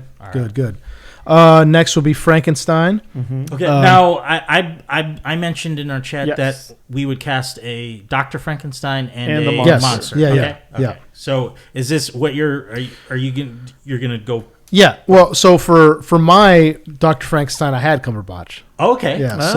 So I was like, should I put him as Dracula? So I should I do Dracula or is Dr. Frankenstein? Good. So I went with that. I think there's going to be a lot of overlap with that. Yeah. I think. So I went that, and then as the monster, I was thinking like Russell Crowe. Because now he's older, and like in that makeup, he can still like seem like kind of like intimidating. Okay. Like and having the bolts in like in the side of his neck and stuff like that, and the flat top kind of like head. Yeah. So like, that's one. That's what I'd go with those two. So Russell Crowe as the monster, and then Cumberbatch is Dr. Frankenstein. Okay. I'll go next. Okay. My Dr. Frankenstein. Now I had 3 ideas for Dr. Frankenstein: Stellan Skarsgård, or his son Bill Skarsgård. I like that. Keep it in the family. Or Mads Mikkelsen. Ooh. Okay. And I think he was my first choice, Mads Mikkelsen. Mads is great. Yeah. Mads. So, and then for the monster, because when the Mummy was happening with Tom Cruise, there was rumors of Javier Bardem as the monster. That's right. And I was like, that's right. I could still see him being it. Yeah, that's good. But I came up with 2 others: Batista as the monster. And then also Derek Mears, who played the Swamp Thing in the television show. Oh, yeah. I was like, he did such a great job. I think he would be a good... If he didn't actually have to speak, didn't do much speaking as his character, even though he does act well as Swamp Thing, I think he would be a good version of the monster as well. So, yeah. Well, for my choices, for Professor Frankenstein, I actually put Christoph Waltz because I did not know about the Del Toro.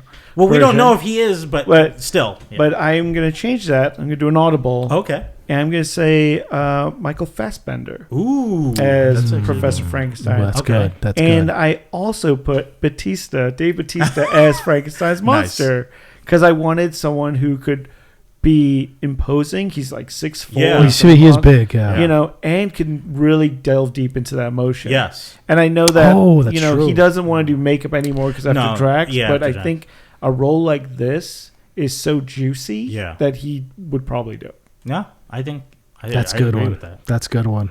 Yeah. Yeah, I'd have to go with that. I'd have to go with Batista and So- and Mads Mikkelsen. Yeah. Mads Mads Mikkelsen. over Fassbender for Yeah. sure. Yeah. All right, Yeah. so we got that one. Okay. Next would be the Wolfman. The Wolfman. Yeah. Okay. Yeah. I'll You- go. okay. Carl Urban. Another Ooh, another that is- boys Yeah. That is a good one. because he's already got the beard. Yeah. He Oh, already yeah. looks super imposing. Yeah. yeah. Obviously the original Wolfman was Lon Chaney Jr. Yeah, Lon Chaney Jr., who, you know, the character is Larry Talbot. And Yeah. Larry Talbot was like kind of like this working class kind Yeah. of guy who got caught up in this situation. And he was also kind of like already kind of big. And Yeah. so I could see Carl Urban also as being as being the Wolfman. Mhm. Larry Talbot as the Wolfman. Yeah. Mm. I had this was another one. I did have Cumberbatch for Wolfman Uh-huh. because he's got that. He since he was the dragon in Hobbit, I was like I could see him kind Wait, of it morphing. just says Cumberbatch, Cumberbatch for everybody. Come back, Oh, yeah. everybody, yeah. He this is and there's that was the hearts on it. That was the last Cumberbatch for me. But like he wasn't my first choice. Obviously, Russell Crowe was my first choice for. Man, The Crow is And bad. no, that's a good one too. I think That's a I good one, think too. he would really get into it. But I added two others because I was like, oh, they would be really Yeah. good too. Ethan Hawke, Oh, okay. Oh, yeah. interesting. and Okay. then I had David that. Harbour as another one. Oh, that's yeah. good. Yeah. Yeah, that's good. Man, that's good. David Okay. Harbour is a Wolfman. Yeah. Yeah. So Yeah. mine's a little left field. Okay. No, All right. great, yeah. Hit it. Paul Dano. Paul Dano. I wanted someone who Completely Interesting. opposite. right, exactly, like very timid, small, but can do that. I don't know if you guys seen Prisoners. Yes. Yes. So he can do Yeah. that intensity, or Yeah. like even him as the Riddler. I Yeah, think yeah, yeah. Oh, he can yeah. hit that manic version. Mm-hmm. Yes, So you're that's right. why I was kind of thinking, like, okay, he's a small, kind of meek guy, and very, you know, like very much like him in, he did a movie where he played from the Beach Boys. Now I totally Oh, blanking. Brian Wilson, Brian. Yes. Yeah. Brian Wilson. and then could turn on that manic energy. Yeah. So that's why I went I with think Dano. that's such a good idea because, like, as he's in the original Wolfman, Lon Chaney Jr.'s, he was like freaking out every time Right. the it's the like full it's moon's more coming. wild and wild. He's like, yeah. please, you gotta lock me up. You gotta lock me up, please. I don't want to hurt anybody. I could see I Paul can see Dano. Paul Yeah, doing right. that, yeah. as he's transforming, he's getting into kind of getting like you said that manic Yeah. like state. You know. Yeah. Now, would he would play the Wolfman too? Like, Oh as- yeah, fully. okay, yeah. Yeah. All right. Prosthetic yeah, makeup. I can see him doing it. Yeah. I'll go with Pat. I'll go with Paul Dano. All right, Yeah. nice. Paul Dano. Yeah. All right, Paul Dano. Yeah. Next one will be Mummy, also known as Emotep. Emotep. Emotep, which, by the way, the Mummy, the '99 movies, so fucking good. Yeah. I missed that. Obviously not scary, but I miss movies still like fun. that. No, it's a scary movie. I miss movies like that. Anaxunamun. Anaxunamun. Yeah, I recently watched the Mummy, the original version, the 1942 version. 42? I think. No, it's 1934. 1930s. That sounds- 1930s version. Anyway, and I'd seen it when I was young, but I'd forgotten that Anaxunamun is also in that. Like the same characters, Yeah. Emotep and Anaxunamun. Yeah. Anaxunamun. Yeah, so I've got Ben Barnes. Oh, from for Emotep. Punisher? Yeah, for Punisher. Nice. Who played Jigsaw. Yeah. Yeah, I just see him kind of as like, you know, this I was just thinking like he's this kind of because like just in the original Money movie, and they did it better in the 90s version. There's a Emotep is like looks like a regular human. Yeah. They did Yeah. they did it more in the 90s version. Yeah. Like he's just like a regular human. Yeah. So I thought he was like he kind of looks like, you know, quote unquote Egyptian, and Right. he could pass as that, I guess. And so I thought and then so when he comes out from being in the mummy state, and he becomes a regular person, he fit in well with that. So that's my choice. Nice. Yeah.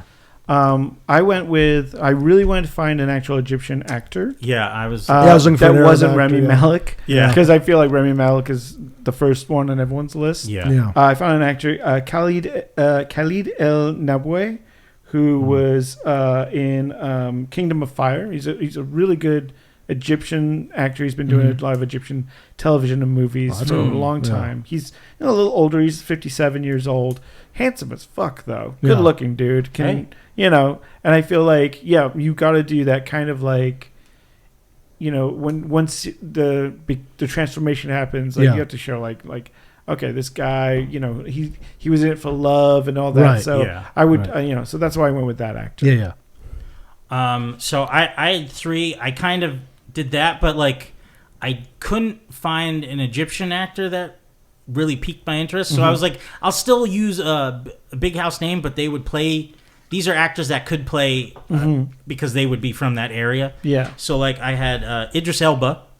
Because he at least has a physical presence too, Oh, of being I like a that. bigger Yeah. because the mummy kind of strangles people. Yeah. So I said he could have been like from Africa, like in that area, and then Oscar Isaac because he was in the Moon Knight, and I was like he could be good. Oh, Oscar Isaac. And then also from I forget the movie where he's a drummer and he's losing his hearing, but Riz Ahmed. Riz Ahmed. Riz Ahmed. I think he would be perfect as. I kind of the love Mummy. Riz Ahmed. Oh, that's good. Yeah, that's good. And I was like, I know, I forget what he is exactly, but I was like, he could play the Mummy. I think it would be fine. Yeah.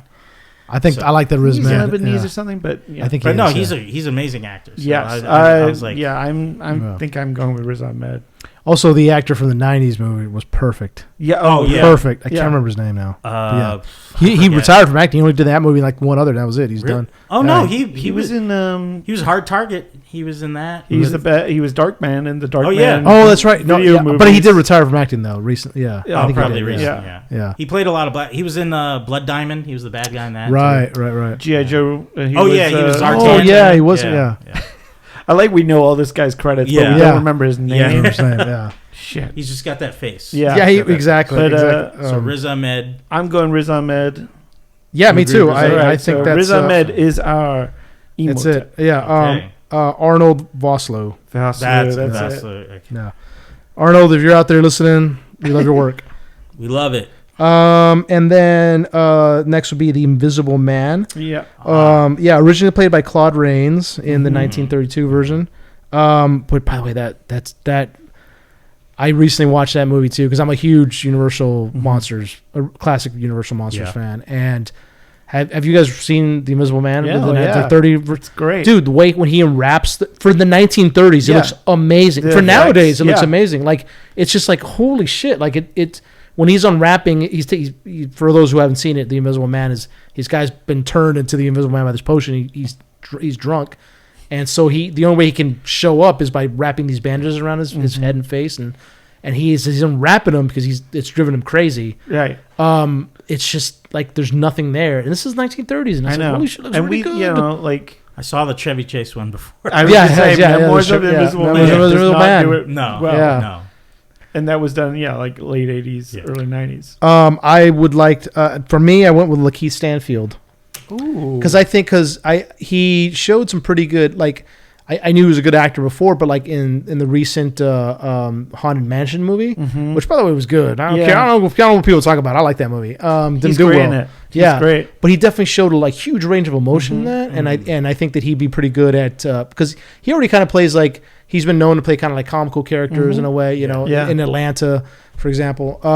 And so like the way that Claude Rains played it was he was like completely insane from this potion he's drunk and the power he's like gotten from being invisible. So I think like Keith Stanfield would be able to kind of project that as well. So yeah, that's what I went with. Nice. I had a big amount of people here because I was thinking of it as in this way. You're stacking the deck, buddy. Yeah, man. Voice matters. Yeah, for the Invisible Man, and like someone who can really deliver their.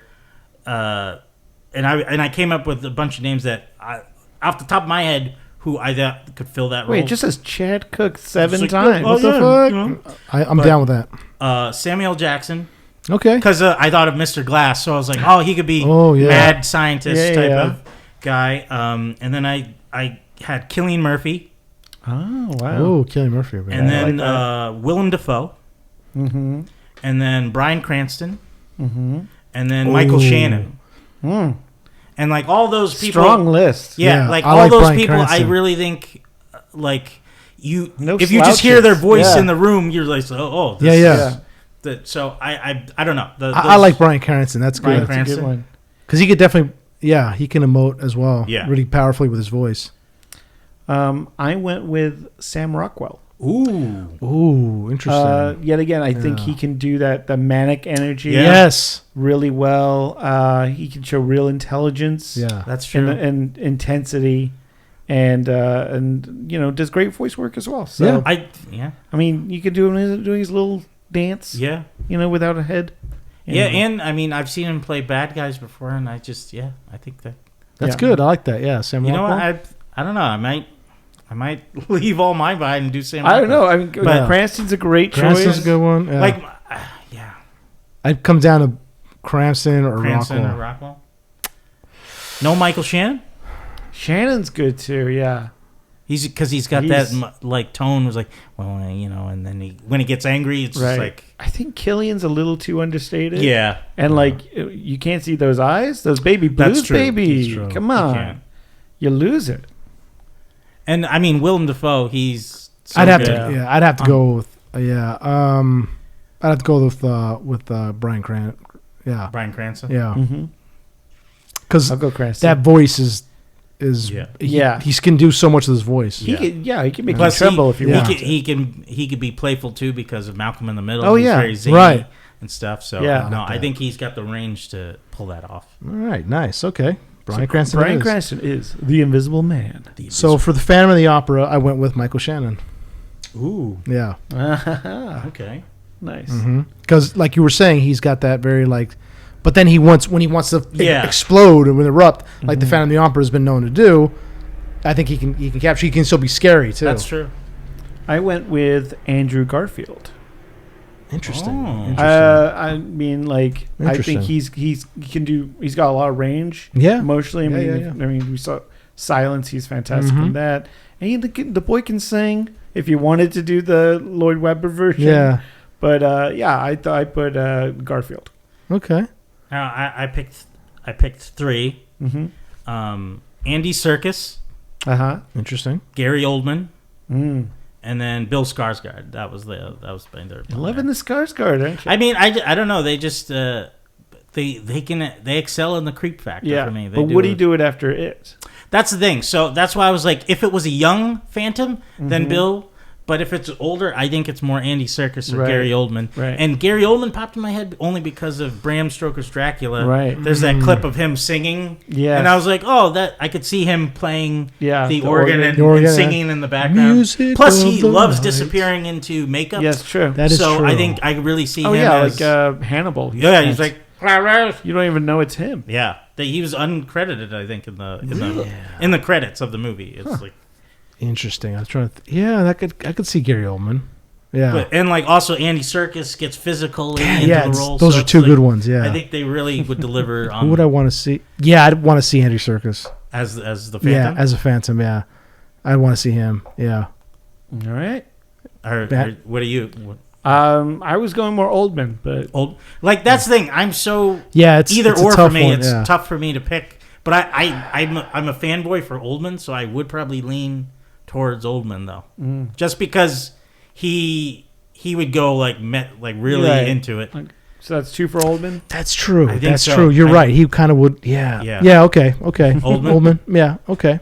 Oldman, you're the Phantom. Because I'm thinking when like the Phantom gets angry at Christina, I think as the character's name. But if you think of his Stanfield character from Leon, where he's like, everyone! That's what I mean. Yeah. And everyone. I watched Fifth Element again. He's so good. Good in that. Dude. Like he could be very delicate, and then when he gets angry, that's what I mean. Yeah, it just works. So who do you want? Everyone. As he's like cracking those pills. It was like, are you a Beethoven guy? And then we have the Bride of Frankenstein, Yes. and with this I went with Lady Gaga. Ooh. Wow, nice. Very interesting. Because we know how she loves to get into roles. She's already like she had the Monsters Ball album, which she's already loves like monster stuff. Yeah. And like kind of creepy, stuff. And we know that she loves to do like her hair and her makeup in like really like creative ways. So I think that she would have a like she had. Right, we've seen pictures of her of her Harley Quinn, her version of Harley Quinn in the upcoming Joker movie. And we know that she had like a really interesting take on the character of the Bride of Frankenstein while throwing in her own thing into it. Plus, we know she can act and she can sing. Yeah. So if Bride doesn't really sing, but if she had to, yeah, she doesn't really speak anyway. But in the movie, but yeah, I love it. Yeah, I went with Lupita Nyong'o. Oh, I think her performance in Us is super underrated. So good, yeah. She can be terrifying.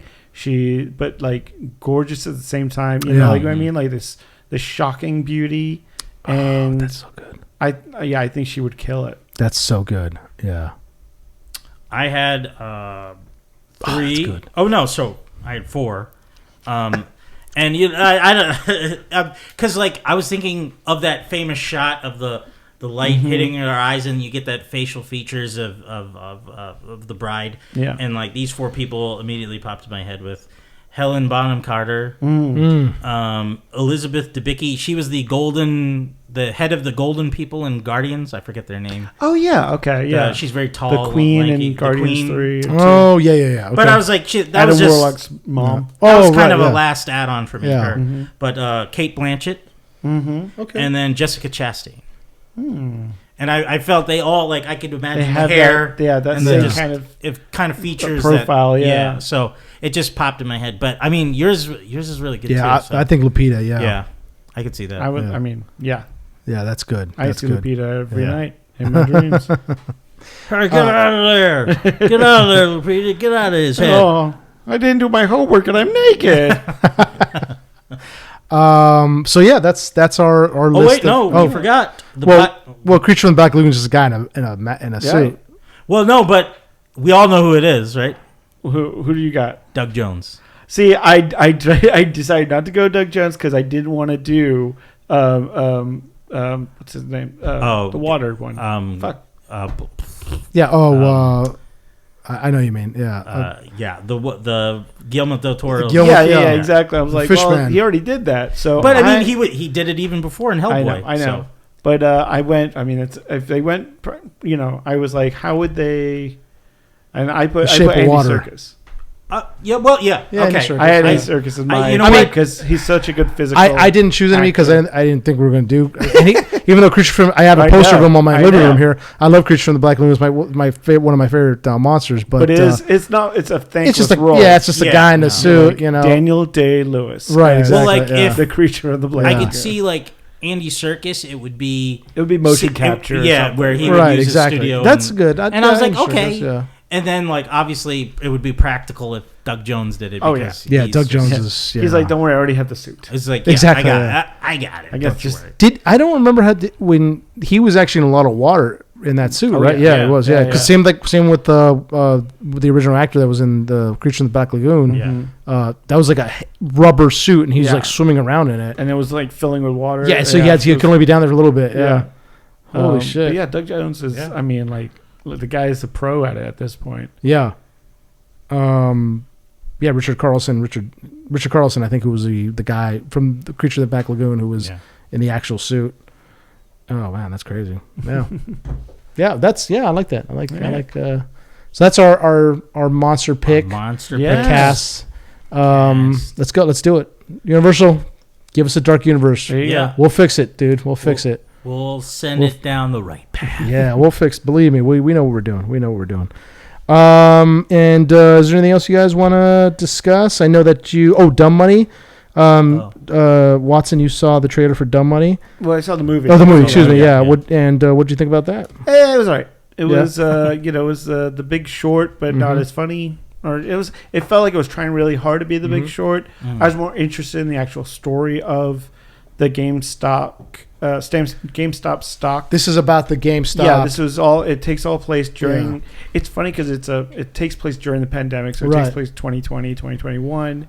it's weird to see everyone in masks again. You know, Yeah. like the whole movie. Yeah. And it follows the guy who kind of predicted, he saw the hedge funds going after GameStop and he was like, I'm going to buy some shares of this. And it's this guy named Roaring Kitty on YouTube and created the sensation where everyone was like, fuck the hedge funds. Like, we're going to buy against them. And, the stock went up. 300. And what the hedge funds were trying to do is that they were betting that the stock of GameStop would collapse so they could collect money on it. And it was collapsing for years. Right. Like, since 2014, it was steadily going down. Yeah. And it was the internet and Reddit that really rebounded the company, and was like, no, we're not going to let these guys make money betting against it. They were doing this a lot through like the Robinhood app, right? Yeah. Which even the movie kind of delves into that and how that was kind of a fucked up because Robinhood like stopped them from trading. Yeah, they were corrupt, which is like what you can't. What the fuck, exactly. You can't do that because the hedge funds put pressure on them to stop trading. Like, come on, something that they do all the time. Yeah. So it was the story's interesting. It's got yet again a great cast. Paul Dano's in it. Yeah. And Pete Davidson and but it was. I feel like it was trying really hard to be The Big Short, but didn't explain the science of the stocks and everything like that. Like they talk about it a lot, but it's a lot of just talking about it and not really showing how it works, like The Big Short was able to do. Well, there's been a lot of like financial movies lately that have come out that are trying to do what The Big Short did. Yeah, and there's something not all there. Work, there's something lacking with a lot of them. It's just like it doesn't have like The Big Short. Yeah, they explained it. They broke everything down. Like, oh, look at this celebrity who's going to kind of break it down, and they were doing like Margot Robbie in it. Yeah, Margot Robbie, and then when what's his name's Christian Bale's like the Jenga. When he's pulling the Jenga. Right, exactly. Like, okay, I understand. Christian Bale's character is going around trying to sell pretty much like insurance for this, and he's getting it. And they got that "Shake Your Money Maker" song, you know. So, but the other movies that try to do this, there's always something like not quite there. Not quite there. Yeah. So, but I think everyone's great in it, but it just falls a little short. Okay. I have a problem with movies that falls a little short. Did you do it? There. Well, thank you. But I have a problem with movies that are like based on a true story or they're supposed to be true, but they're done on something that's been like less than a decade away. Yeah, that is a problem. Yeah, I agree. If this happened, like if this plot happened in the 90s, sure, let's see it now. But like, I don't want to see something that happened 2 years ago that I know that's still currently going. Yeah. So something like what you're saying about Chad is like recently Apple did a show called We Crashed, which is about the WeWork episode, which was it was great, and I think that was last year, and WeWork kind of collapsed in like 2020. Yeah. So it's like kind of like, wait a minute, that's not even 2 years yet, not fully. Like, what are you doing? And they also did a lot of stuff with like. With Elizabeth Holmes and Theranos. Yeah. Like she just recently, I could kind of see them why they're doing a lot more stuff because it's very well researched that case. Right. But yeah, they've already made like it's a hot topic. Exactly. Everyone knows about it. Same thing with Tiger King. They did it's just like, show. And they did that with Cara Delevingne, whatever her name, that person who pretended to be a German heiress in New York and ripped off all those people. It's just kind of like she's still in jail and you're already making a movie about it. Like, okay, it's like usually they used to the wait a while. The cycle goes so fast. It's like you got to kind of jump on these things while it's still fresh in people's minds. But yeah, they used to do it.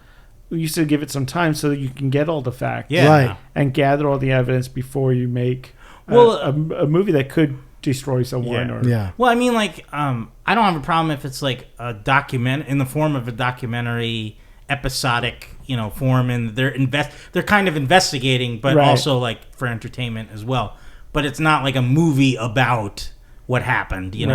It's like, I'm more intrigued to watch a documentary of something recent because then I'm learning something.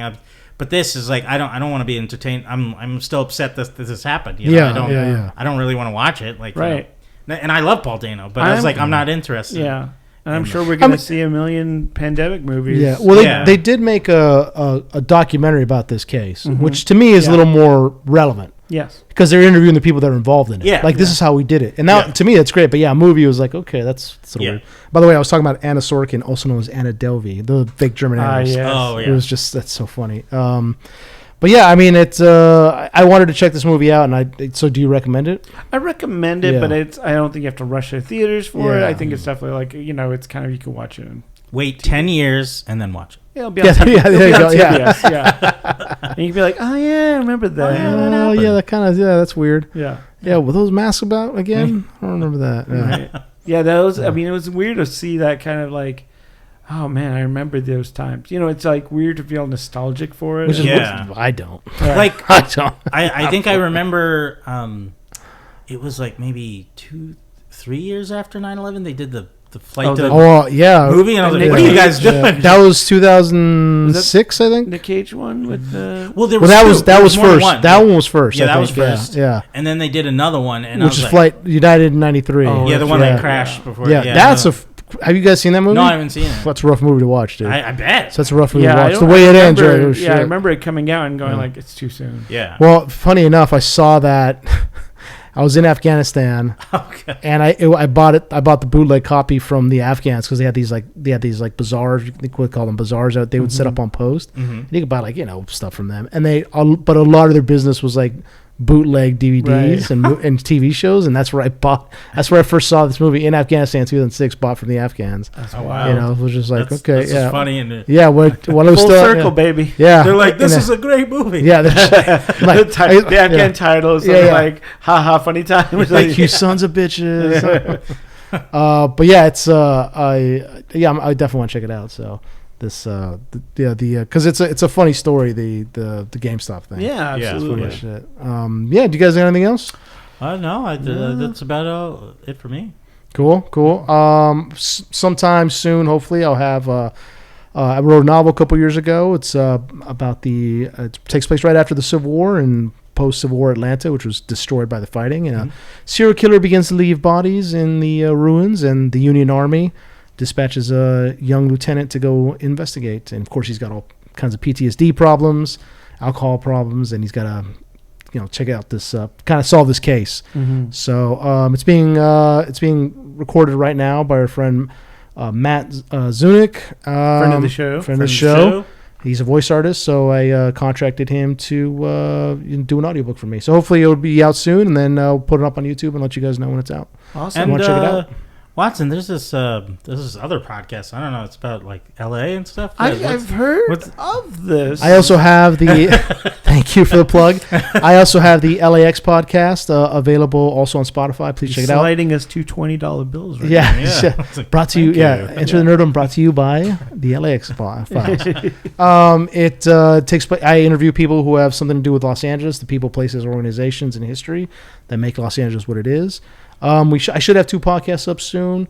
One was recorded before the pandemic with John Billingsley, who was on Star Trek, but we put it on hold because of the writer's strike and the actor strike. So hopefully at some point, the actors are still there. Their contract recently kind of fell through the talk. So hopefully when that's unfortunately. So when that's over, I'll ask him again if it's cool if I put it up. And of course, I recorded this prior to the strike, and then another one with a friend of mine who was part of a big Hollywood entertainment family here in Hollywood. So, hopefully we get that done too. So those 2 should be up soon. And Nice. And if you guys have any suggestions for us for the LAX files, if wherever you like to, we can reach out to somebody or talk about a topic. Please let us know. Yes, and don't forget to share our podcast and LAX files with your friends and family, and like and subscribe and all that jazz. Rate and review. Rate and review. And don't forget to enter the nerddom, exit the horror realm that is October. Ooh.